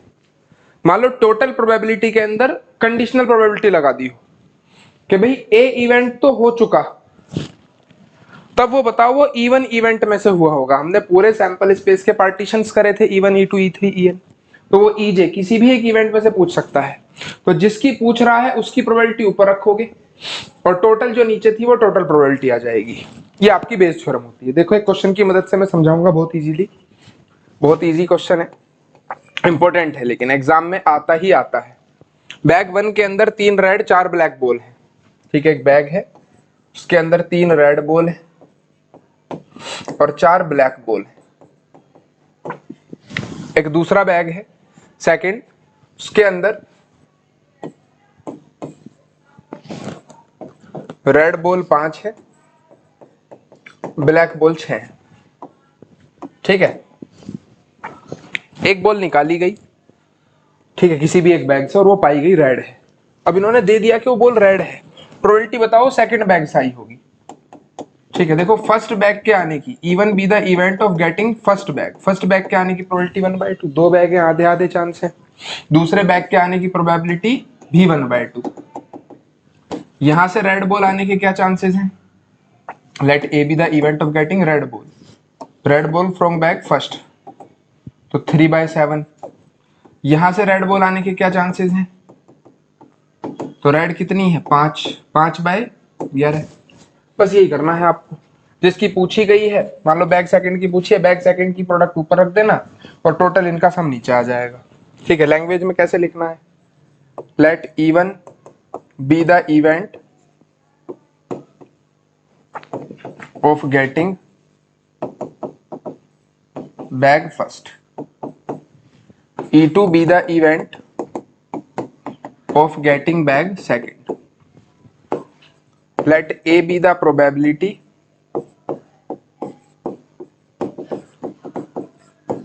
of getting रेड बॉल आने की प्रोबेबिलिटी A है। ठीक है, ये सारी चीजें आप लिख दो कि जी E1 की प्रोबेबिलिटी 1/2, E2 की प्रोबेबिलिटी भी 1/2, पहले बैग में से रेड बॉल आने की प्रोबेबिलिटी 3/7, दूसरे बैग में से रेड बॉल आने की probability 5/11 according to Bayes theorem. Bayes theorem के हिसाब से किस बात की प्रोबेबिलिटी चाहिए? सेकंड बैग की। इसकी प्रोबेबिलिटी चाहिए सेकंड बैग की, सेकंड बैग में से रेड बॉल आने की, यानी रेड बॉल आई है, गिवन है, सेकंड बैग में से आई होगी, इस बात की प्रोबेबिलिटी बताओ। ठीक है, तो P E1 इंटू PA/E1, नहीं, जिसकी पूछी है वो पर रखो, PE2 इंटू PA/E2, और टोटल प्रोबेबिलिटी नीचे PE1 into PA/E1 plus PE2 into A/E2। ठीक है, क्या फॉर्मूला बनेगा, मतलब क्या आंसर आएगा? 1/2 into 5/11, 1/2 into 3/7 plus 1/2 into 5/11। 1/2 common लेके कट जाएगा, 5/11 अपॉन 3/7 प्लस 5/11। कैलकुलेट करा लो, 77 एलसीएम आ गया नीचे, तो 33 प्लस 55 नहीं 35, तो ये तो 7 हो गया, 35/68।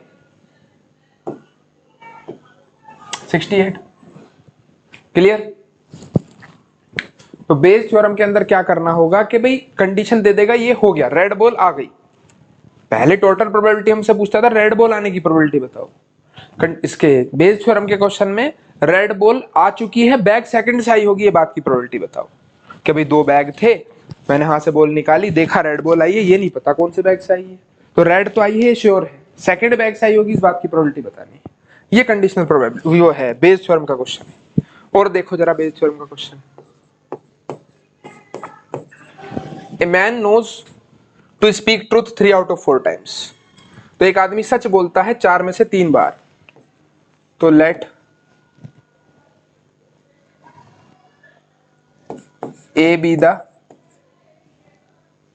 क्या पूछा गया question, find the probability that it is actually 6। अच्छा, he throws a dice and report that it is a 6। चलो देखते हैं, तो 3 में से 4 बार वो सच बोलता है, और डाइस फेंका और उसने रिपोर्ट करा 6 आया। भी देखो, एक इंसान ने डाइस फेंका और वो फेंकने के बाद करा देख के, देखो जी 6 आया है, वो झूठ भी बोल सकता है।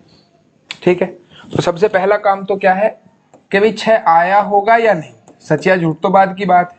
E1 be the event of getting 6 और E2 be the event of not getting 6। 6 आया, उसकी प्रोबेबिलिटी 1/6, 6 ना आने की 5/6।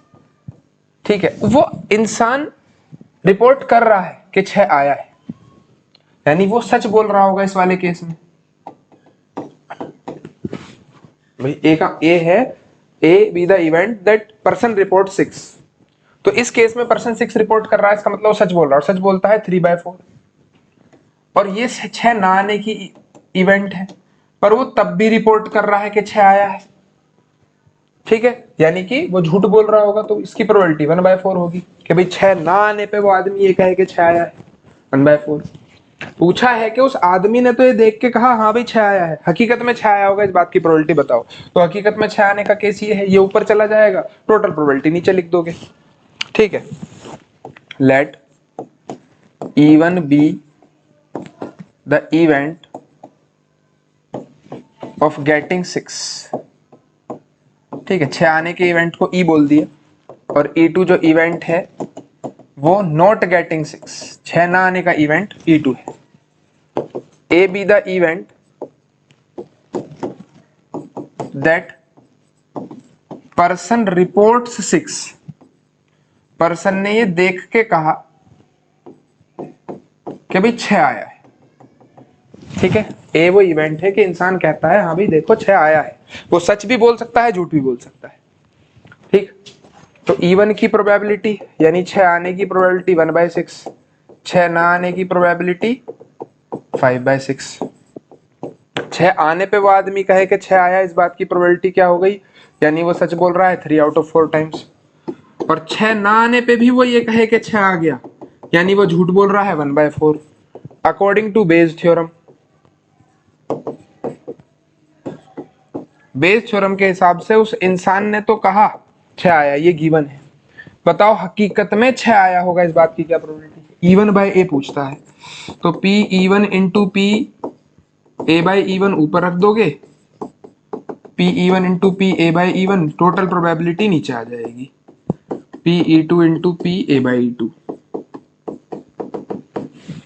क्या आंसर आना है देखो, 1/6 into 3/4 plus 1/6 into 3/4 plus 5/6 into 1/4, 3/24, ये भी 3/24, ये 5/24, तो 3/24 अपॉन 8/24, यानी कि आंसर आ गया 3/8। क्या सभी बच्चों के समझ में आ रहा है? अच्छा क्वेश्चन है, काफी अच्छा क्वेश्चन है बेस थ्योरम का। एक और क्वेश्चन, ये भी बोर्ड का आया हुआ क्वेश्चन है, सभी एनसीईआरटी क्वेश्चन में वो करवा रहा हूं जो बोर्ड एग्जाम में ऑलरेडी पूछे जा चुके हैं, और उम्मीद करूंगा कि इन क्वेश्चंस के होने के बाद बाकी सभी क्वेश्चंस आपसे हो जाएंगे। देखो जरा, अब मैं थोड़ा लैंग्वेज कम लिखवा रहा हूं, मैं सिर्फ समझाने पर फोकस रखता हूं। Suppose a girl throw a die, मान लो एक लड़की ने पासा फेंका, अगर 5 या 6 आया तो वो एक सिक्का उछालेगी 3 बार और देखेगी हेड कितनी बार आता है। और अगर उसके पासे पे 1 2 3 4 आया तो वो सिक्का उछालेगी 1 बार और फिर देखेगी हेड कितनी बार आया। If she obtain exactly 1 head, अगर उसको एग्जैक्टली 1 हेड मिला तो प्रोबेबिलिटी बताओ कि भाई 1 2 3 4 आया होगा। ठीक है, तो 5 या 6 आने की प्रोबेबिलिटी, इसे आप E1 मान लोगे। Let E1 be the event of getting 5 और 6, क्या होती है 2/6। और 1 2 3 4 आने की प्रोबेबिलिटी से आप E2 इवेंट मान लोगे, इसकी प्रोबेबिलिटी हो जाएगी 4/6। ठीक है, यहां ए be the event of getting 1 head, तो मैं ए लिख ही नहीं रहा, मैं इसे 1 हेड लिख रहा हूं, पर लैंग्वेज में आपको इसे ए मानना होगा। ठीक है, जब 5 या 6 आया होगा तब 1 हेड आने की क्या प्रोबेबिलिटी है, जब 5 या 6 आता है तो वो सिक्का 3 बार उछालती है। मैंने स्टार्टिंग में ही वीडियो के समझाया 3 बार सिक्का उछलेगा तो टोटल 8 केस बनेंगे। उन 8 केस में एक हेड वाले 3 केस होंगे, एच टी टी, THT और TTH, एक हेड वाले 3 केस, यानी कि इस केस में एक हेड आने की प्रोबेबिलिटी 3/8 है। जब 1 2 3 4 होता है तब एक हेड आने की क्या प्रोबेबिलिटी है, तो 1 2 3 4 आने पे वो सिक्का एक बार उछाल रही है, और अगर एक बार सिक्का उछाल रही है तो हेड आने की प्रोबेबिलिटी वो भी एक हेड आने की 1/2 हो गई। ठीक है, पूछा इसका गया है, तो जिसका पूछा है वो तो ऊपर लिखोगे मल्टीप्लाई में, और नीचे सबकी प्रोबेबिलिटी का सम 2/6 इंटू 3/8 प्लस 4/6 इंटू 1/2, तो हो गया 4/12। 6/48 प्लस 4/12, 1/8 बना देंगे हम इसे। तो 8 और 12 का एलसीएम 24, 3 प्लस 8 ये 2 हो गया, 8/11। क्लियर, ये इसका आंसर है। तो अब की बार मैंने लैंग्वेज नहीं लिखवाई, लैंग्वेज आप खुद लिखोगे। Let even be the event of getting 5 और 6, यहाँ लिखोगे p even equal to 2/6, e2 be the event of getting 1 2 3 4, तो ये e2 हो जाएगा। Let a be the event of getting 1 head. Clear, according to Bayes theorem पूरा formula लगा के जब आप लिखोगे तो पूरे नंबर मिलेंगे। एक और अच्छा सवाल है, बहुत परेशान करता है बच्चों को, बहुत ही ज्यादा परेशान करता है, तो इस क्वेश्चन को भी आप देख लें। अभी तो है बेस थ्योरम के आपके पास 2 क्वेश्चन और है।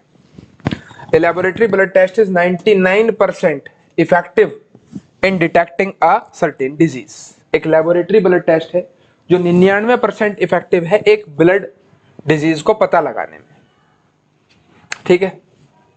However, the test also yields a false positive result. False positive यानी कि झूठा पॉजिटिव रिजल्ट, वो है 0.5%। यानी वो लोग जिनको बीमारी नहीं है लेकिन उनकी ब्लड टेस्ट में बीमारी आ जाए, ऐसे लोग हैं 0.5%। और 99% कौन है, जो बीमार है और उनकी रिपोर्ट में बीमारी आती है। वो कैसी रिपोर्ट है, पॉजिटिव तो है लेकिन कैसी, ट्रू पॉजिटिव रिपोर्ट, ये फॉल्स पॉजिटिव रिपोर्ट है, ठीक। 0.1% पॉपुलेशन को एग्जैक्टली बीमारी है। प्रोबेबिलिटी बताओ कि अगर हमने एक पर्सन रैंडमली चूज किया, ठीक है, उसका टेस्ट लिया, टेस्ट रिजल्ट पॉजिटिव आया, उसको हकीकत में डिजीज है बताना है। What is the probability that a person has the disease? हकीकत में उसे डिजीज होगी कब, जब उसकी रिपोर्ट पॉजिटिव आई, ठीक। तो देखो मैं शॉर्ट में ही समझाऊंगा इस क्वेश्चन को भी। इवन जो इवेंट है वो मान लो किसका, डिजीज का, तो डिजीज है इस बात की प्रोबेबिलिटी क्या है, 0.1%। E2 इवेंट मान लो डिजीज ना होने का, तो डिजीज नहीं है इस बात की प्रोबेबिलिटी क्या है, 99.9%। यहां अगर रिपोर्ट कराते हो पॉजिटिव रिपोर्ट आने की क्या प्रोबेबिलिटी है, let A be the event of getting positive report, तो पॉजिटिव रिपोर्ट आने की क्या प्रोबेबिलिटी है। अब भैया पॉजिटिव रिपोर्ट आने की प्रोबेबिलिटी हो गई आपकी, क्योंकि आप डिजीज वाले इंसान हैं, तो डिजीज वाले इंसान की पॉजिटिव रिपोर्ट आती है 99%, इनकी बीमारी पकड़ी जाती है 99% चांस। जबकि ये हेल्दी लोग हैं लेकिन इनकी भी रिपोर्ट में पॉजिटिव आ जाए, ये भी बीमार आ जाए, ऐसे चांसेस है 0.5%, ठीक है। किस बात की प्रोबेबिलिटी पूछ रहे हैं, रिपोर्ट पॉजिटिव आने की, वो तो हमने ले ली। कब रिपोर्ट पॉजिटिव आ गई ये कह दिया, कब, वो इंसान हकीकत में बीमार है, हकीकत में बीमार वाले ये हैं, तो जो हकीकत में बीमार वाले हैं वो ऊपर लिख दो, और भैया टोटल प्रोबेबिलिटी नीचे लिख दो। टोटल प्रोबेबिलिटी कैसे निकालोगे, 0.1 इंटू 100 मतलब upon 100 into 99 upon 100 plus 99.9 upon 100 into 0.5 upon 100। अब ये जो 100 है अपॉन के तो कैंसिल हो जाएंगे, 0.1 इंटू 99 9.9, यहां भी 9.9 प्लस इसकी मल्टीप्लाई, देखो जरा जल्दी से करा देता हूं थोड़ा सा, देखिए जरा मल्टीप्लाई कराते हैं, तो ये हो गया आपका 99.9 इंटू 0.5, तो ये बन गया 49.95, ठीक है। और 49.95 के अंदर 9.9 प्लस कर दो 59.85, तो 9.9 डिवाइडेड बाय 59.85 करा लो डिवाइड, 9.9 डिवाइडेड बाय 59.85, 0.165 इस बात की प्रोबेबिलिटी है, ठीक है। सही आया समझ में क्वेश्चन। टोटल पॉपुलेशन का 0.1% बीमार है, 99.9% हेल्दी है। इन बीमार लोगों को ले जाओ टेस्ट कराने तो 99% चांसेस हैं कि इनकी बीमारी पकड़ में आ जाएगी, लेकिन ये 99.9% को ले जाओ तो चांसेस है 0.5 की रिपोर्ट पॉजिटिव आएगी। ये हेल्दी पर्सन है लेकिन इनकी रिपोर्ट गलत आ गई, ये गलत आ गया कि ये भी बीमार है, ठीक। एक आदमी को पकड़ा, टेस्ट करवाया, पाया कि वो तो पॉजिटिव आया है, तो इस बात की क्या प्रोबेबिलिटी है कि वो हकीकत में बीमार होगा, तो ये हकीकत में बीमार वाले ये ऊपर रखो और नीचे इसकी मल्टीप्लाई प्लस इसकी मल्टीप्लाई। क्लियर। नेक्स्ट एक क्वेश्चन, अच्छा क्वेश्चन है ये भी बढ़िया, बेस थ्योरम का ही, ठीक है। एक क्वेश्चन और इसके बाद बेस थ्योरम का करेंगे बस लास्ट, फिर आपको नेक्स्ट टॉपिक की तरफ लेके चलेंगे, मीन और आपका प्रोबेबिलिटी डिस्ट्रीब्यूशन वाला टॉपिक, वो एनसीईआरटी से कट चुका है टॉपिक। ठीक है, वीडियो लेंदी है, लेकिन मैं इतना कह रहा हूं अगर किसी ने पूरी देख ली, पूरी समझ ली, तो भैया प्रोबेबिलिटी में कुछ भी नहीं बचता। फिर देखो, बैग 1 के अंदर 3 रेड 4 ब्लैक बॉल है। पहले बैग के अंदर रेड बॉल है 3 और ब्लैक बॉल है 4। ठीक है, दूसरे बैग के अंदर भी 4 रेड 5 ब्लैक बॉल है। दूसरे बैग के अंदर रेड बॉल 4 है, ब्लैक बॉल 5 है। क्लियर? एक बॉल ट्रांसफर करी गई इस बैग से इस बैग के अंदर। हो सकता है वो जो एक बॉल ट्रांसफर करी है वो रेड हो, इसकी प्रोबेबिलिटी 3/7। हो सकता है वो जो बॉल ट्रांसफर करी वो ब्लैक हो, इसकी प्रोबेबिलिटी 4/7। ठीक है, the ball so drawn is found to be red. अब जो यहां से बॉल निकाली दूसरे बैग से, 1 ball is transferred from bag 1 to bag 2 and then a ball is drawn from bag 2। Bag 2 से हम एक बॉल निकालेंगे, ठीक है, और वो पाई गई रेड। तो बताओ ट्रांसफर भी ब्लैक हो, ट्रांसफर्ड बॉल ब्लैक होगी, इस बात की प्रोबेबिलिटी क्या है? तो ये जो बॉल निकली है अब वो रेड निकली है, जबकि जो ट्रांसफर्ड हुई थी अगर वो ब्लैक हुई थी, ठीक है, अगर वो ट्रांसफर जो हुई थी वो ब्लैक बॉल हुई थी, तो क्या प्रोबेबिलिटी होगी? अगर ब्लैक ट्रांसफर कर दो तो ब्लैक तो 6 हो गई, रेड रह गई 4, तो 4/6। और इस वाले केस में अगर ट्रांसफर रेड हुई है तब रेड आने की क्या प्रोबेबिलिटी है? तो रेड ट्रांसफर करके रेड लेने की प्रोबेबिलिटी हो गई 5/10।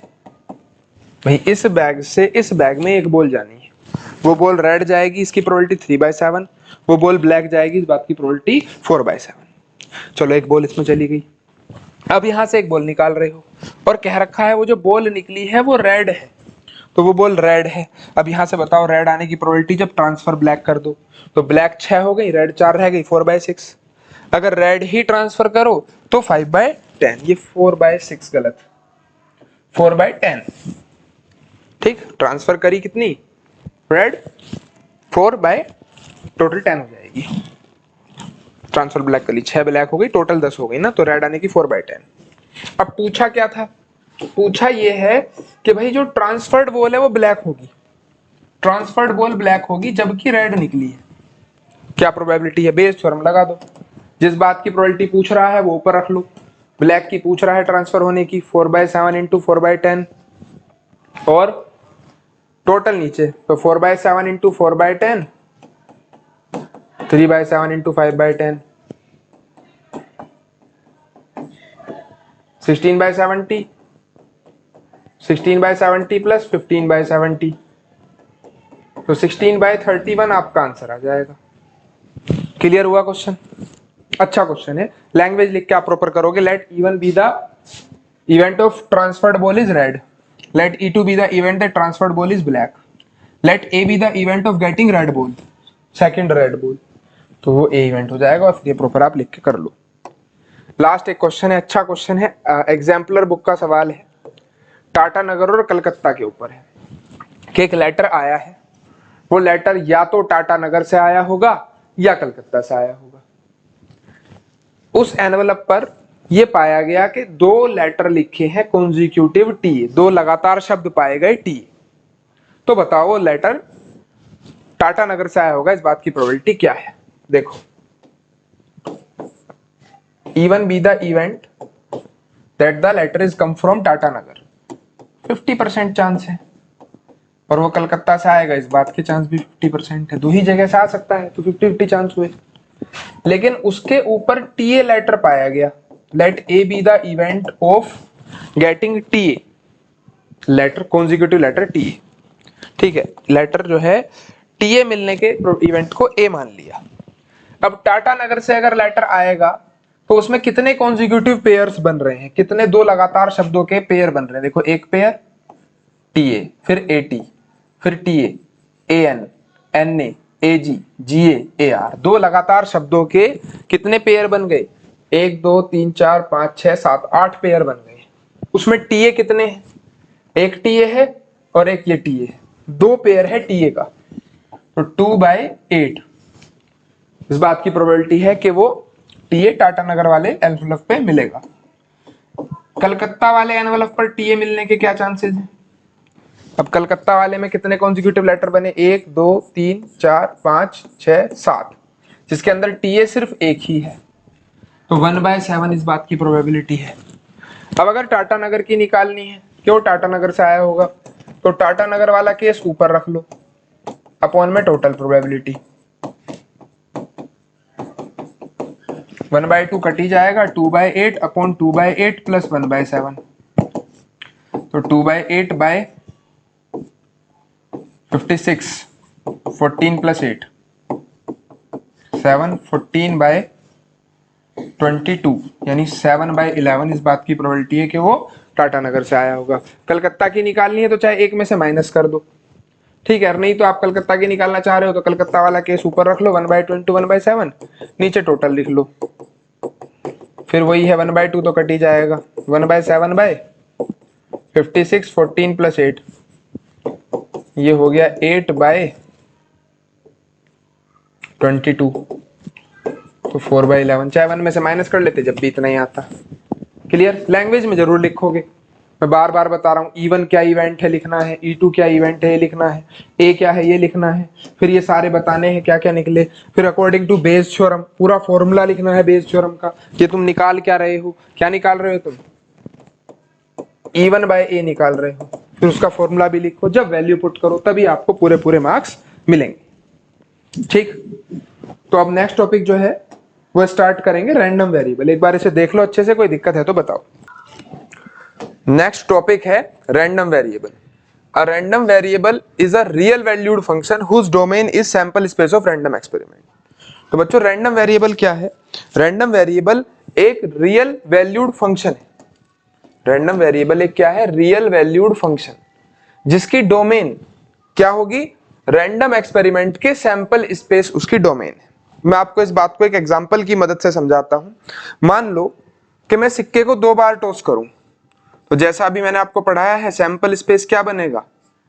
Head head, head tail, tail head और टेल टेल। ठीक है, 4 आउटकम होंगे। क्लियर? अब x कोई रैंडम वेरिएबल है जो कि डिनोट कर रहा है नंबर ऑफ हेड्स को। ठीक है, नंबर ऑफ हेड्स। तो इस सैंपल स्पेस के लिए या इस एक्सपेरिमेंट के लिए x एक ऐसा फंक्शन है कि अगर इस फंक्शन के अंदर मैं इस सैंपल स्पेस का ये एलिमेंट रखता हूं तो इस फंक्शन का आंसर 2 आएगा, क्योंकि इस फंक्शन को क्या करना है? नंबर ऑफ रैंडम वेरिएबल्स आपको यहां देने। ठीक है, अगर मैं ht एलिमेंट यहां रखता हूं तो इस रैंडम एक्सपेरिमेंट इस रियल वैल्यूड फंक्शन का आंसर 1 होगा। अगर th में रखूंगा तो भी इसका आंसर 1 होगा, क्योंकि नंबर ऑफ हेड काउंट करने, यहां एक हेड है, यहां भी एक हेड है। और अगर इस एक्सपेरिमेंट के अंदर हम tt एलिमेंट रख देंगे तो आंसर हमारा 0 हो जाएगा। ठीक है, क्योंकि इसके अंदर एक भी हेड नहीं है। तो रैंडम एक्सपेरिमेंट क्या हुआ? रैंडम वेरिएबल क्या हुआ? ये एक रियल वैल्यूड फंक्शन है जो सैंपल स्पेस, जिसकी डोमेन सैंपल स्पेस है, यानी कि सैंपल स्पेस के हर एलिमेंट को अगर मैं यहां रखूंगा x की जगह पे फंक्शन के अंदर, तो कुछ ना कुछ एक रियल वैल्यू मुझे मिलने वाली है। ठीक, वो वेरिएबल वो कुछ भी हो सकता है। अगर x नंबर ऑफ टेल्स को डिनोट करता तो ये वैल्यू जो है 0, ये 1, ये 1, ये 2 हो जाती। हो सकता है x डिनोट करता है इनके डिफरेंस को, क्या? नंबर ऑफ हेड और नंबर ऑफ टेल का जो डिफरेंस है, ठीक है, उसको भी x डिनोट कर सकता है। तो हेड माइनस टेल, 2 हेड है, टेल 0 है, तो 2 आंसर है। इसका आंसर 0 हो जाता, एक हेड एक टेल, इसका भी आंसर 0 हो जाता, और इसका डिफरेंस जो है -2 हो जाता। तो x कुछ भी आप यहां बता सकते हो, लेकिन x की डोमेन में यही वैल्यूज रखी जाएंगी। क्लियर? चलो फिर नेक्स्ट क्वेश्चन देखते हैं इसके ऊपर। एक नेक्स्ट ये क्वेश्चन है, a person plays a game of tossing a coin thrice. एक इंसान, एक पर्सन जो है एक गेम खेल रहा है जिसके अंदर वो 3 बार टॉस करता है।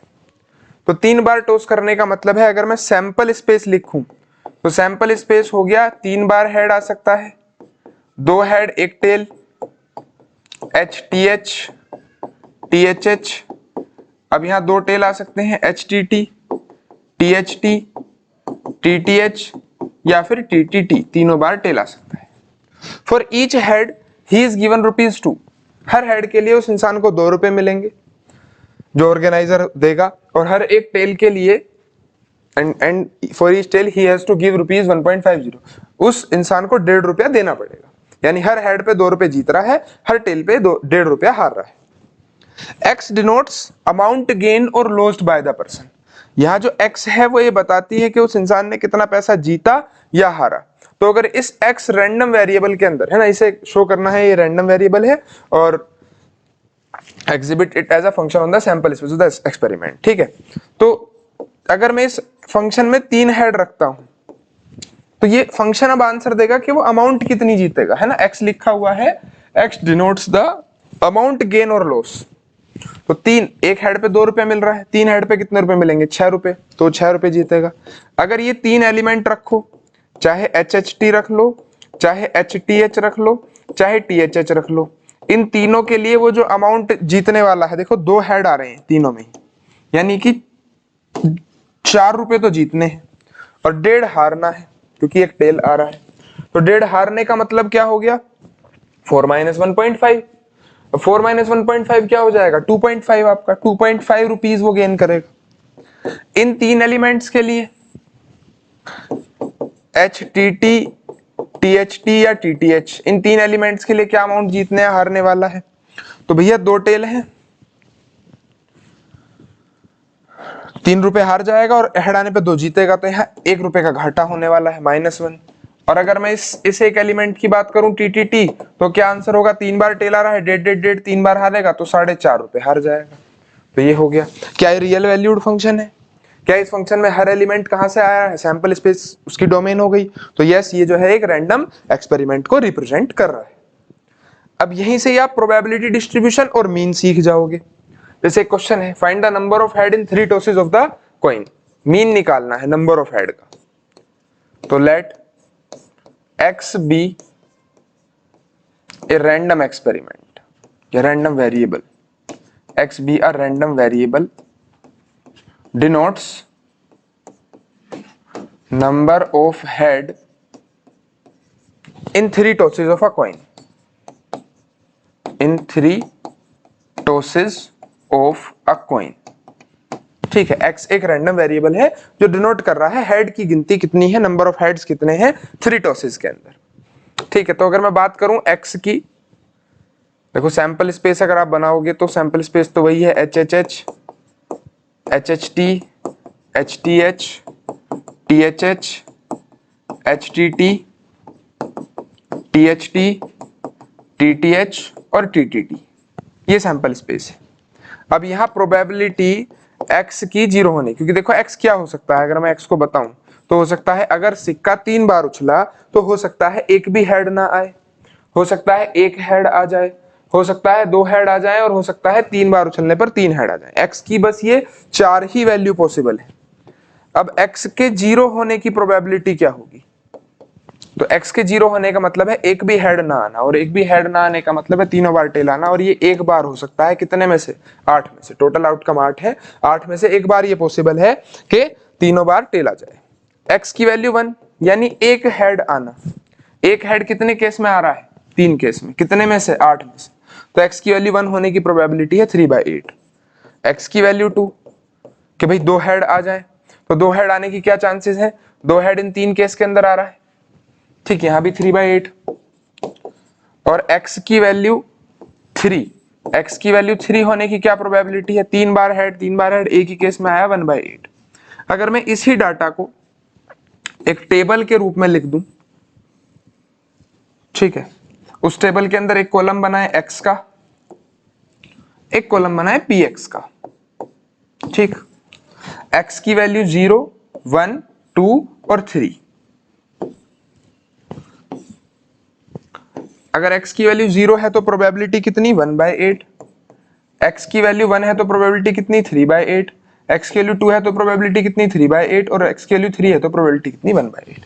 ये अगर इतनी टेबल आप बनाओगे तो ये कहलाएगी प्रोबेबिलिटी डिस्ट्रीब्यूशन टेबल। यानी अगर क्वेश्चन आ जाए कि भाई find the probability distribution for number of head in 3 tosses of a coin, तो आपको सिर्फ इतना करना होगा, प्रोबेबिलिटी डिस्ट्रीब्यूशन करके दिखानी है। लेकिन अगर क्वेश्चन क्या पूछ रखा था, मीन, तो मीन कैसे निकलेगा, अगर मुझे नंबर ऑफ हेड का मीन निकालना है तो उसके लिए फॉर्मूला है summation x px। Summation x into P x, यानी x और पी एक्स की इंटू कर लो, x और पी एक्स की इंटू कर लो। 0 इंटू 1/8 0, 1 इंटू 3/8 3/8 हो गया, 2 इंटू 3/8 6/8 हो गया, और 3 इंटू 1/8 करोगे तो 3/8 हो गया। और अगर इसको ऐड और कर लें, यानी समेशन x पी एक्स की वैल्यू निकालोगे अगर, तो ये वैल्यू कितनी आएगी, 12/8। तो 12/8 जो है वो मीन हो गया, समेशन x पी एक्स ही मीन है। तो मीन कितना आ गया अगर पॉइंटों में कैलकुलेट करो तो 1.5, ठीक है, 8 1 जा 8 बचेगा 4 4 0 8 5 जा 40, तो 1.5 इसका मीन हो गया। एक बात और हमेशा ध्यान रखने की है, कभी भी प्रोबेबिलिटी डिस्ट्रीब्यूशन की टेबल के अंदर अगर आप समेशन पी एक्स करोगे, देखो समेशन पी एक्स की जरूरत नहीं है, क्वेश्चन के अंदर कहीं भी समेशन पी एक्स की जरूरत नहीं है, पर आपके चेक करने के लिए मैं एक बात बता दूं, समेशन पी एक्स हमेशा 1 आएगा। 3/8 1/8 3/8 1/8, तो 8/8 हो गया। हमेशा समेशन पी एक्स 1 आएगा। अगर समेशन पी एक्स 1 नहीं आ रहा है तो आपसे कोई मिस्टेक हो गई है। और इस बात के ऊपर क्वेश्चन भी बन सकते हैं, हो सकता है 3 की वैल्यू यहाँ के लिख दे, पूछे के की वैल्यू क्या है, तो सबका सम 1 के बराबर रखो और के की वैल्यू निकाल दो। क्लियर? चलो अच्छा क्वेश्चन है, एक और क्वेश्चन देखते हैं इसी के ऊपर, ठीक है, और बहुत बढ़िया। देखो मीन को हम एक्सपेक्टेशन भी बोलते हैं ना, मीन, एवरेज, एक्सपेक्टेशन, मीन को ही EX से भी आप लिख सकते हो, expectation of x, mean of x, ठीक है, एवरेज ऑफ एक्स, सभी एक ही बात बैठेंगी। तो इस क्वेश्चन के अंदर क्या रखा है, 2 numbers are selected at random, 2 number randomly select करे गए विदाउट रिप्लेसमेंट, बिना रिप्लेसमेंट के 2 नंबर सेलेक्ट करे गए, ठीक है। From the first 6 positive integer, शुरू के 6 पॉजिटिव इंटीजर में से 2 नंबर आपको सेलेक्ट करने हैं। Let x denotes the larger of the 2 number obtained, और x क्या डिनोट कर रहा है, उन दोनों में से जो बड़ा नंबर होगा वो। तो EX फाइंड करो। देखो एक अगर सिंपल सी बात करी जाए तो इसका सैंपल स्पेस क्या हम बना सकते हैं, 2 number are selected at random without replacement, 1 to 6, शुरू के 6 पॉजिटिव इंटीजर्स में से तो 2 नंबर हो सकता है, मैं 1 और 2 ले लूं, ठीक है, रिप्लेस तो करना नहीं, 1 1 तो हो नहीं सकता, एक बार 1 ले लिया तो बचे हुए 4 में से दूसरा नंबर उठाना है।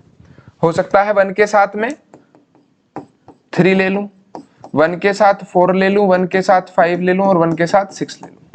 ऐसे ही 2 1 2 3 2 4 2 5 2 6, 3 1 3 2 3 4 3 5 3 6, 4 1 4 2 4 3 4 4 नहीं 4 4 नहीं 4 5 4 6, सारे डाइस वाले केस बनेंगे, बस रिपीट नहीं होने का यहाँ कोई भी नंबर। 5 1 5 2 5 3 5 4 5 6 और 6 1 6 2 6 3 6 4 और 6 5, ठीक है।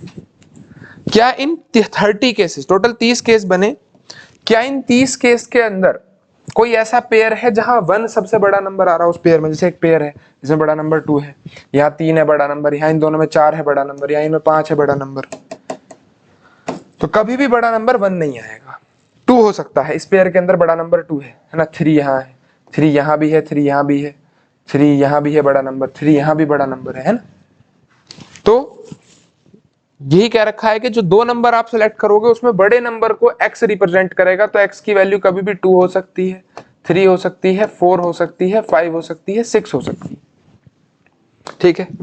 x के 2 होने की क्या प्रोबेबिलिटी है, कितने केसेस हैं जहां 2 बड़ा नंबर आ रहा है, तो ये 2 ही तो केसेस हैं बस, बाकियों में तो 2 छोटा है जहां भी है, तो 2 केसेस कितने में से हैं, 2 केसेस 30 में से, यानी कि प्रोबेबिलिटी हो गई 1/15।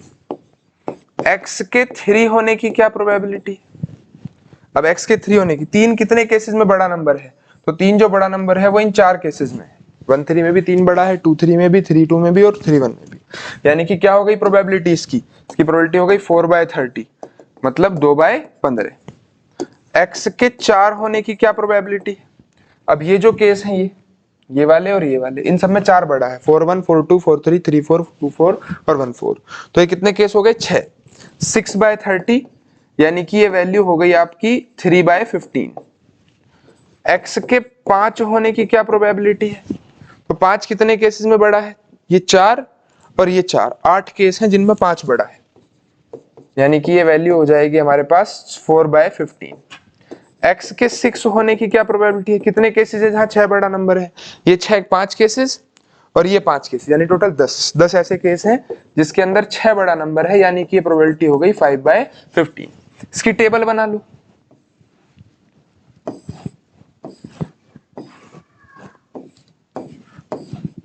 X P X probability distribution table बना लो। x2 हो सकता है, 3 हो सकता है, 4, 5, 6।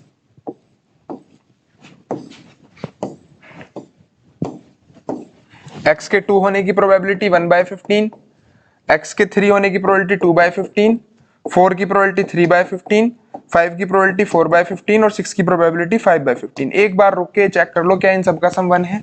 तो 5, 4, 9, 9 और 3 12, 12 और 2 14 और 1 15, 15/15 1 आ रहा है, यानी कि ये तो ठीक हो गई बात। एक्स पी एक्स निकाल लो।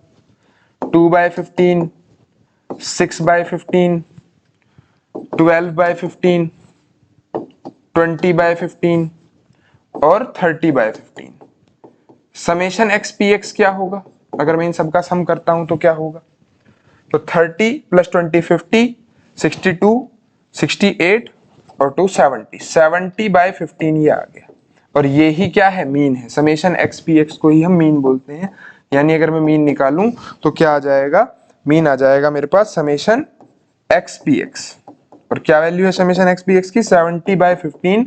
तो ये वैल्यू हो गई 15 4 60, ठीक है, 10 बचा 0, 94.66 ही आ जाएगी वैल्यू। ठीक है, तो ये इस डाटा का मीन हो गया, इस प्रोबेबिलिटी डिस्ट्रीब्यूशन का मीन हो गया, ये पूछा था। क्लियर है क्या ये बात सभी की। इसी क्वेश्चन को करने के लिए आप एक काम और कर सकते हैं। देखो अभी तो मैंने क्या पूरा आपको सैंपल स्पेस बनवा दिया, उसके हिसाब से प्रोबेबिलिटी लिखवाई। अगर मैं सैंपल स्पेस ना बनवाऊं, भाई x की वैल्यू यहाँ 2, 3, 4, 5, 6 हो सकती है। x के 2 होने की प्रोबेबिलिटी आप निकाल रहे हो, तो x की वैल्यू 2 कब होगी। भाई टोटल आपको करना क्या है, 6 में से 2 नंबर छांटनी है। तो आपको अगर कॉम्बिनेशन आता है 11th क्लास परमुटेशन कॉम्बिनेशन, तो 6 में से 2 नंबर छांटने हैं टोटल, तो 62। तो 6 में से 2 नंबर 6, एनसीआर का फॉर्मूला सभी के याद होगा, n factorial upon n minus r factorial into r factorial. तो 62 की वैल्यू निकलेगी तो 6 factorial by 4 factorial into 2 factorial. तो ये 65/2 आ जाएगा, यानी कि ये वैल्यू हो जाएगी कितनी, 15। टोटल 15 तरीके हैं। अगर मुझे 6 में से 2 नंबर छांटने हैं तो टोटल कितने तरीके हैं बच्चों, 15 तरीके हैं। अब x की वैल्यू 2 कब हो सकती है, जब 2 के साथ 1 हो। भाई 2 तो लेना ही लेना है, x की वैल्यू 2 उन केसेस में ही तो आ रही है जिनमें 2 खुद आना चाहिए पहले, और दूसरा जो ऑप्शन बच गया वो उससे छोटा होना चाहिए, यानी 1। तो 2 तो लेना ही लेना है, जो चॉइस होगी वो एक नंबर की होगी, 1C1, और 1C1 1 आएगा। अगर x के 3 होने की प्रोबेबिलिटी निकालते हो, ठीक है, 62 तो टोटल वेज है, वो तो 15 आने ही आने हैं, ठीक। 3 आपको लेना ही पड़ेगा, अगर 3 सबसे बड़ा नंबर है तो उस सिलेक्शन में 3 तो होगा ही, और बाकी जो एक नंबर सेलेक्ट करना है उसके लिए चॉइस क्या है, 1 भी चल सकता है, 2 भी चल सकता है, क्योंकि मुझे 3 को बड़ा रखना है तो इससे छोटे ही तो नंबर लेने पड़ेंगे। यानी 2 में से कोई एक छांटना होगा, और 2 में से कोई एक सेलेक्ट करूंगा तो 2C1 की वैल्यू 2 हो जाएगी। अगर x के 4 होने की प्रोबेबिलिटी चाहिए तो 62 तो टोटल वेज हो गए, ठीक है। x 4 है, यानी 4 खुद तो आ ही रहा है, जो दूसरा नंबर है वो 1 2 3 में से कुछ लेना पड़ेगा, यानी 3 में से कोई एक, तो 3 चॉइस। तो ऐसे भी आप निकाल सकते हो बाय यूजिंग परम्यूटेशन कॉम्बिनेशन, ना कि पूरा सैंपल स्पेस बनाकर, क्योंकि सेम क्वेश्चन हो सकता है क्या, बल्कि आया हुआ भी है 3 नंबर पे भी आ सकता है कि भी आपको 1 से 6 तक 3 नंबर छांटने हैं, तो फिर सैंपल स्पेस बहुत बड़ा बन जाएगा। तो फिर आपके पास जो रास्ता होगा वो यही रास्ता होगा। क्लियर। नेक्स्ट एक क्वेश्चन है, काफी इंपॉर्टेंट क्वेश्चन है। A random variable x has the following probability distribution। एक रैंडम वेरिएबल की प्रोबेबिलिटी डिस्ट्रीब्यूशन टेबल दे रखी है और पूछ लिया k की वैल्यू बताओ। अब मैंने आपको भी बताया था समेशन px हमेशा जो है वो 1 होता है, तो समेशन px कर दो, सारी प्रोबेबिलिटी ऐड कर लो, 0 + k ऐड करो, 3k हो जाएगा, ये 5k और 3 8k और 1k यहाँ आ रहा है, तो टोटल 9k और प्लस k स्क्वायर ऐड करोगे तो 7 और 2 9 और 10 10k square is equals to 1 हो गया। ठीक है, यहाँ पे जो इक्वेशन बनी वो हो गई 10k² plus 9k minus 1 equals to 0। तो 10k फैक्टर जिनका समय सब्ट्रैक्शन 9 आएगा तो 10k माइनस k लिख सकता हूं मैं। अभी 10k कॉमन ले लो, k माइनस k प्लस 1, यहाँ माइनस का 1 कॉमन ले लोगे तो k प्लस 1। अब 10k माइनस 1 और एक ब्रैकेट k प्लस 1, तो 10k माइनस 1 इक्वल्स टू 0 करोगे तो k की वैल्यू 1/10 हो जाएगी, या फिर k की वैल्यू -1 हो जाएगी, जो कि पॉसिबल नहीं है। क्यों नहीं है पॉसिबल? क्योंकि कभी भी किसी की प्रोबेबिलिटी जो है वो नेगेटिव नहीं हो सकती। ठीक, तो k की वैल्यू 1/10 आ गई। एक तो k पूछा था, फिर सेकंड पार्ट में क्या पूछ रखा है, प्रोबेबिलिटी x की वैल्यू 3 से कम के लिए क्या है। तो 3 से कम का मतलब है कि आपको प्रोबेबिलिटी 0 की जोड़नी है, 1 की ऐड करनी है और 2 की ऐड करनी है। यानी कि 3 से कम के लिए अगर प्रोबेबिलिटी ऐड करूं तो 3k आ रही है, जहां k की वैल्यू 1/10 है तो 3/10 हो जाएगा। ऐसे ही थर्ड पार्ट में 6 से बड़े की प्रोबेबिलिटी पूछ रहा है, तो ये वाली प्रोबेबिलिटी बता दो कितनी है, 0 और 3 के बीच की। तो 0 और 3 के बीच की प्रोबेबिलिटी जोड़ के बता दो, आप k की वैल्यू पुट कर दो उस आंसर में, क्योंकि k तो आप निकाल चुके। Clear students? एक अच्छा क्वेश्चन है, इस टाइप के क्वेश्चन भी एग्जाम में आ जाते हैं। नेक्स्ट, अब कुछ क्वेश्चन है जो एक हिसाब से देखो तो इन टॉपिक्स से थोड़े बाहर है। ठीक है, मिक्स क्वेश्चन है, मिसलेनियस क्वेश्चन है। A and B throw a dice alternatively till one of them gets 6। काफी इंपॉर्टेंट क्वेश्चन है। ठीक है, अब ये ट्रायल इन्फिनिटी तक जाने वाला सवाल है कि A और B जब तक एक डाइस को फेंकेंगे जब तक 6 नहीं आ जाता। अब 6 कब आएगा? एक बार में, 2 बार, 10 बार, 50, 100, इन्फिनिटी तक भी ये जो है आउटकम्स जाएंगी। नंबर ऑफ आउटकम फिक्स नहीं है, और जिसका 6 पहले आ गया वो जीत जाएगा। प्रोबेबिलिटी बताओ ए और बी के जीतने की प्रोबेबिलिटी क्या है अगर ए ने गेम शुरू किया है तो, इफ ए स्टार्ट्स फर्स्ट। ठीक है, तो पहले तो 6 आने की प्रोबेबिलिटी, इवेंट को एस मान लो, let S be the event of getting 6। ठीक है, 6 आने के इवेंट को एस मान लिया, तो एस की प्रोबेबिलिटी, 6 आने की प्रोबेबिलिटी 1/6 और 6 ना आने की प्रोबेबिलिटी 5/6। ठीक, प्रोबेबिलिटी ऑफ विनिंग ए के जीतने की प्रोबेबिलिटी निकालनी है। ठीक है, और ए ने ही गेम शुरू किया है, तो या तो हो सकता है कि ए ने जैसे ही डाइस फेंका 6 आ जाए और ए जीत जाए, सिंपल। लेकिन ऐसा भी तो हो सकता है कि भाई ए ने डाला 6 ना आया, बी ने डाइस फेंका फिर 6 नहीं आया, फिर ए ने डाइस फेंका फिर 6 आ गया। मुझे क्या करना है, जिताना ए को ही, क्योंकि मैं प्रोबेबिलिटी ए के जीतने की निकाल रहा हूं। वो सभी इवेंट निकालने हैं जिनमें ए जीत सकता है। ए ने ट्रायल किया नहीं जीता, बी ने ट्रायल किया नहीं जीता, फिर ए ने डाला फिर नहीं जीता, फिर बी का ट्रायल वो भी नहीं जीता, फिर ए जीत गया। क्या ये तो कहीं खत्म ही नहीं होने का? हो सकता है वो 100 बार ट्राई करे और उसके बाद ए जीत जाए। ठीक है, प्रोबेबिलिटी देखो जरा, डायरेक्ट एस आने की, 6 आने की 1/6, 2 बार 6 ना आने की 5/6 का स्क्वायर और फिर 1/6, फिर ऐसे ही 4 बार 6 ना आने की 5/6 की पावर 4 फिर 1/6। क्या 1/6 पूरे में कॉमन आ जाएगा? 5/6 का स्क्वायर भी कॉमन आ जाएगा अगर कॉमन लेना चाहो तो। ठीक है, तो 1/6 इंटू 5/6 का स्क्वायर हमने कॉमन ले लिया, ये बन गया 1 प्लस 5/6 का स्क्वायर 5/6 की पावर 4, ऐसे ही चलता रहे। ये जीपी बन गई, और जीपी भी कैसी बन गई? इनफाइनाइट तक। देखो इनफाइनाइट जीपी होती है a plus A R square, जो कहीं तक भी जाए। ठीक है, इसमें अगर r 1 से छोटा है तो सम का फॉर्मूला होगा a/1 - r। ये 11th क्लास का बेसिक टॉपिक है। ठीक है, इनफाइनाइट जीपी का a/1 - r, तो 1/6 इंटू 25/36, ये तो बाहर आ गया, ये पूरी जीपी बन गई जिसका फर्स्ट टर्म 1 है और r 1 से छोटा है, a/1 - r, r क्या है? 5/6 का स्क्वायर। तो कैलकुलेट करा लेते हैं क्या आंसर बन रहा है। ये हो गया 1/6 इंटू 25/36, और अगर इसको सोल्व करोगे तो 36 तो ऊपर पहुंच जाएगा, ये 36 - 25, 36 - 25 आपका 11 हो गया, ये 36 कैंसिल, 25/66, एक मिस्टेक कर दी, देखो जरा 5/6 का स्क्वायर कॉमन नहीं आ रहा, सिर्फ 1/6 ही कॉमन आ रहा है। ये 1/6 कॉमन लेने पर 1 + 5/6 का स्क्वायर और 5/6 की पावर 4, सिर्फ 1/6 ही कॉमन आ रहा है, ये बनेगा। तो ये पूरा जीपी बन गया, इनफाइनाइट जीपी। ए 1 है और 1 - r है 5/6 का स्क्वायर। रेशो पता है ना बच्चों कैसे निकालते हैं, सेकंड टर्म को फर्स्ट टर्म से डिवाइड करा दो। तो क्या आएगी ये कैलकुलेशन, ये आएगी 1/6 36/25, और ये आप कैंसिल करोगे तो 6, तो 6/11 ए के जीतने की प्रोबेबिलिटी है।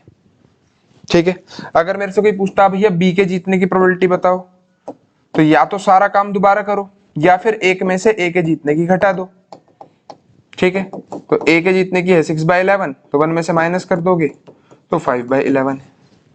इसके साथ एक सवाल ये भी पूछा जा सकता है, क्या ये एक फेयर गेम है? तो आपका जवाब होगा नहीं। क्यों? क्योंकि फेयर गेम इसलिए नहीं है कि ए के जीतने की प्रोबेबिलिटी ज्यादा है और बी के जीतने की प्रोबेबिलिटी कम है। जिस गेम में पहले से ही तय है कि भाई इस इंसान के चाहे जीत जाओ भी, ऐसा नहीं है कि भी जीतेगा नहीं, लेकिन अगर आप प्रोबेबिलिटी ये कहती है अगर आप 11 बार खेलोगे तो 6 बार ए जीतने के चांस है और 5 बार बी के जीतने के चांस है। तो ए के जीतने की प्रोबेबिलिटी क्योंकि ज्यादा है, इसलिए ये एक फेयर गेम नहीं है। ठीक, एक लास्ट क्वेश्चन और देख लें, बस काफी बड़ी हो गई वीडियो, आप इसे पूरा पढ़ लें। प्रोबेबिलिटी अच्छे खासे मार्क्स देकर जाएगा, प्रोबेबिलिटी पे इन्हीं क्वेश्चंस में से ही हो सकता है केस बेस्ड क्वेश्चन आपको मिले। ठीक है, if a leap year is selected at random, अगर एक लीप ईयर की हम बात करते हैं तो चांसेस बताओ कि उसमें 53 ट्यूसडे होंगे, 53 मंगलवार आएंगे, इस बात के क्या चांसेस हैं? तो लीप ईयर के अंदर कितने हफ्ते होते हैं, कितने हफ्ते होते हैं लीप ईयर के अंदर? तो 365 डेज हैं लीप ईयर में, सॉरी 366 डेज हैं और 7 दिनों का एक हफ्ता है। तो 7 से अगर डिवाइड कर लो तो ये हमारे पास जो है 52 हफ्ते और 2 डेज बचते हैं, 52 हफ्ते और 2 डेज बचते हैं। ठीक है, अब अगर ये जो देखो 52 हफ्ते का मतलब है 52 बार तो मंगलवार आ गया, 52 टाइम्स ट्यूसडे आपका आ चुका है, बचे 2 दिन। अब वो 2 दिन क्या हो सकते हैं, क्योंकि 53 ट्यूसडे लाना है तो वो 2 दिन मैटर करेंगे।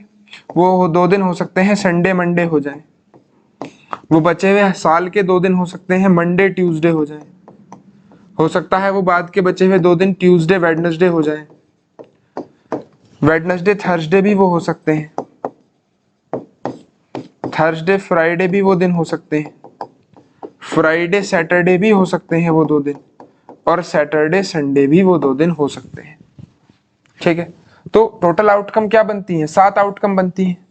ठीक है, और कितने दिन ऐसे हैं जहां ट्यूसडे आ रहा है? इसमें भी ट्यूसडे, इसमें भी अगर लास्ट के वो 2 दिन ये हुए तब भी 53 बार मंगल आ जाएगा, और ये वाला दिन हुए तो भी 53 बार मंगलवार आ जाएगा, यानी 2/7। ठीक है, तो 2/7 इस बात की प्रोबेबिलिटी है कि किसी लीप ईयर में मुझे 53 ट्यूसडे देखने को मिलेंगे। यही क्वेश्चन अगर नॉन लीप ईयर का होता तो यहां जो आपके दिन बचते वो एक दिन बचता, फिर वो एक दिन के 7 इवेंट बनते, वहां भी मंडे ट्यूसडे वेडनेसडे, लेकिन उसमें ट्यूसडे आने के चांसेस 1 होते।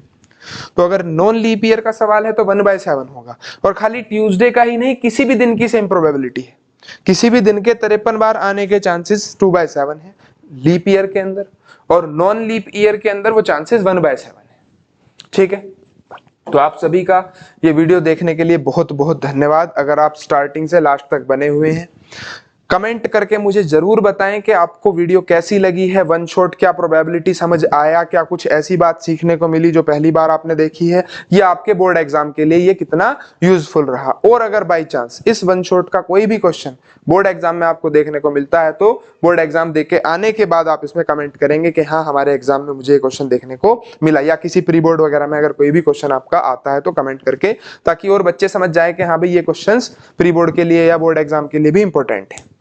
ठीक है, चलिए इतना ही रखते हैं, थैंक यू।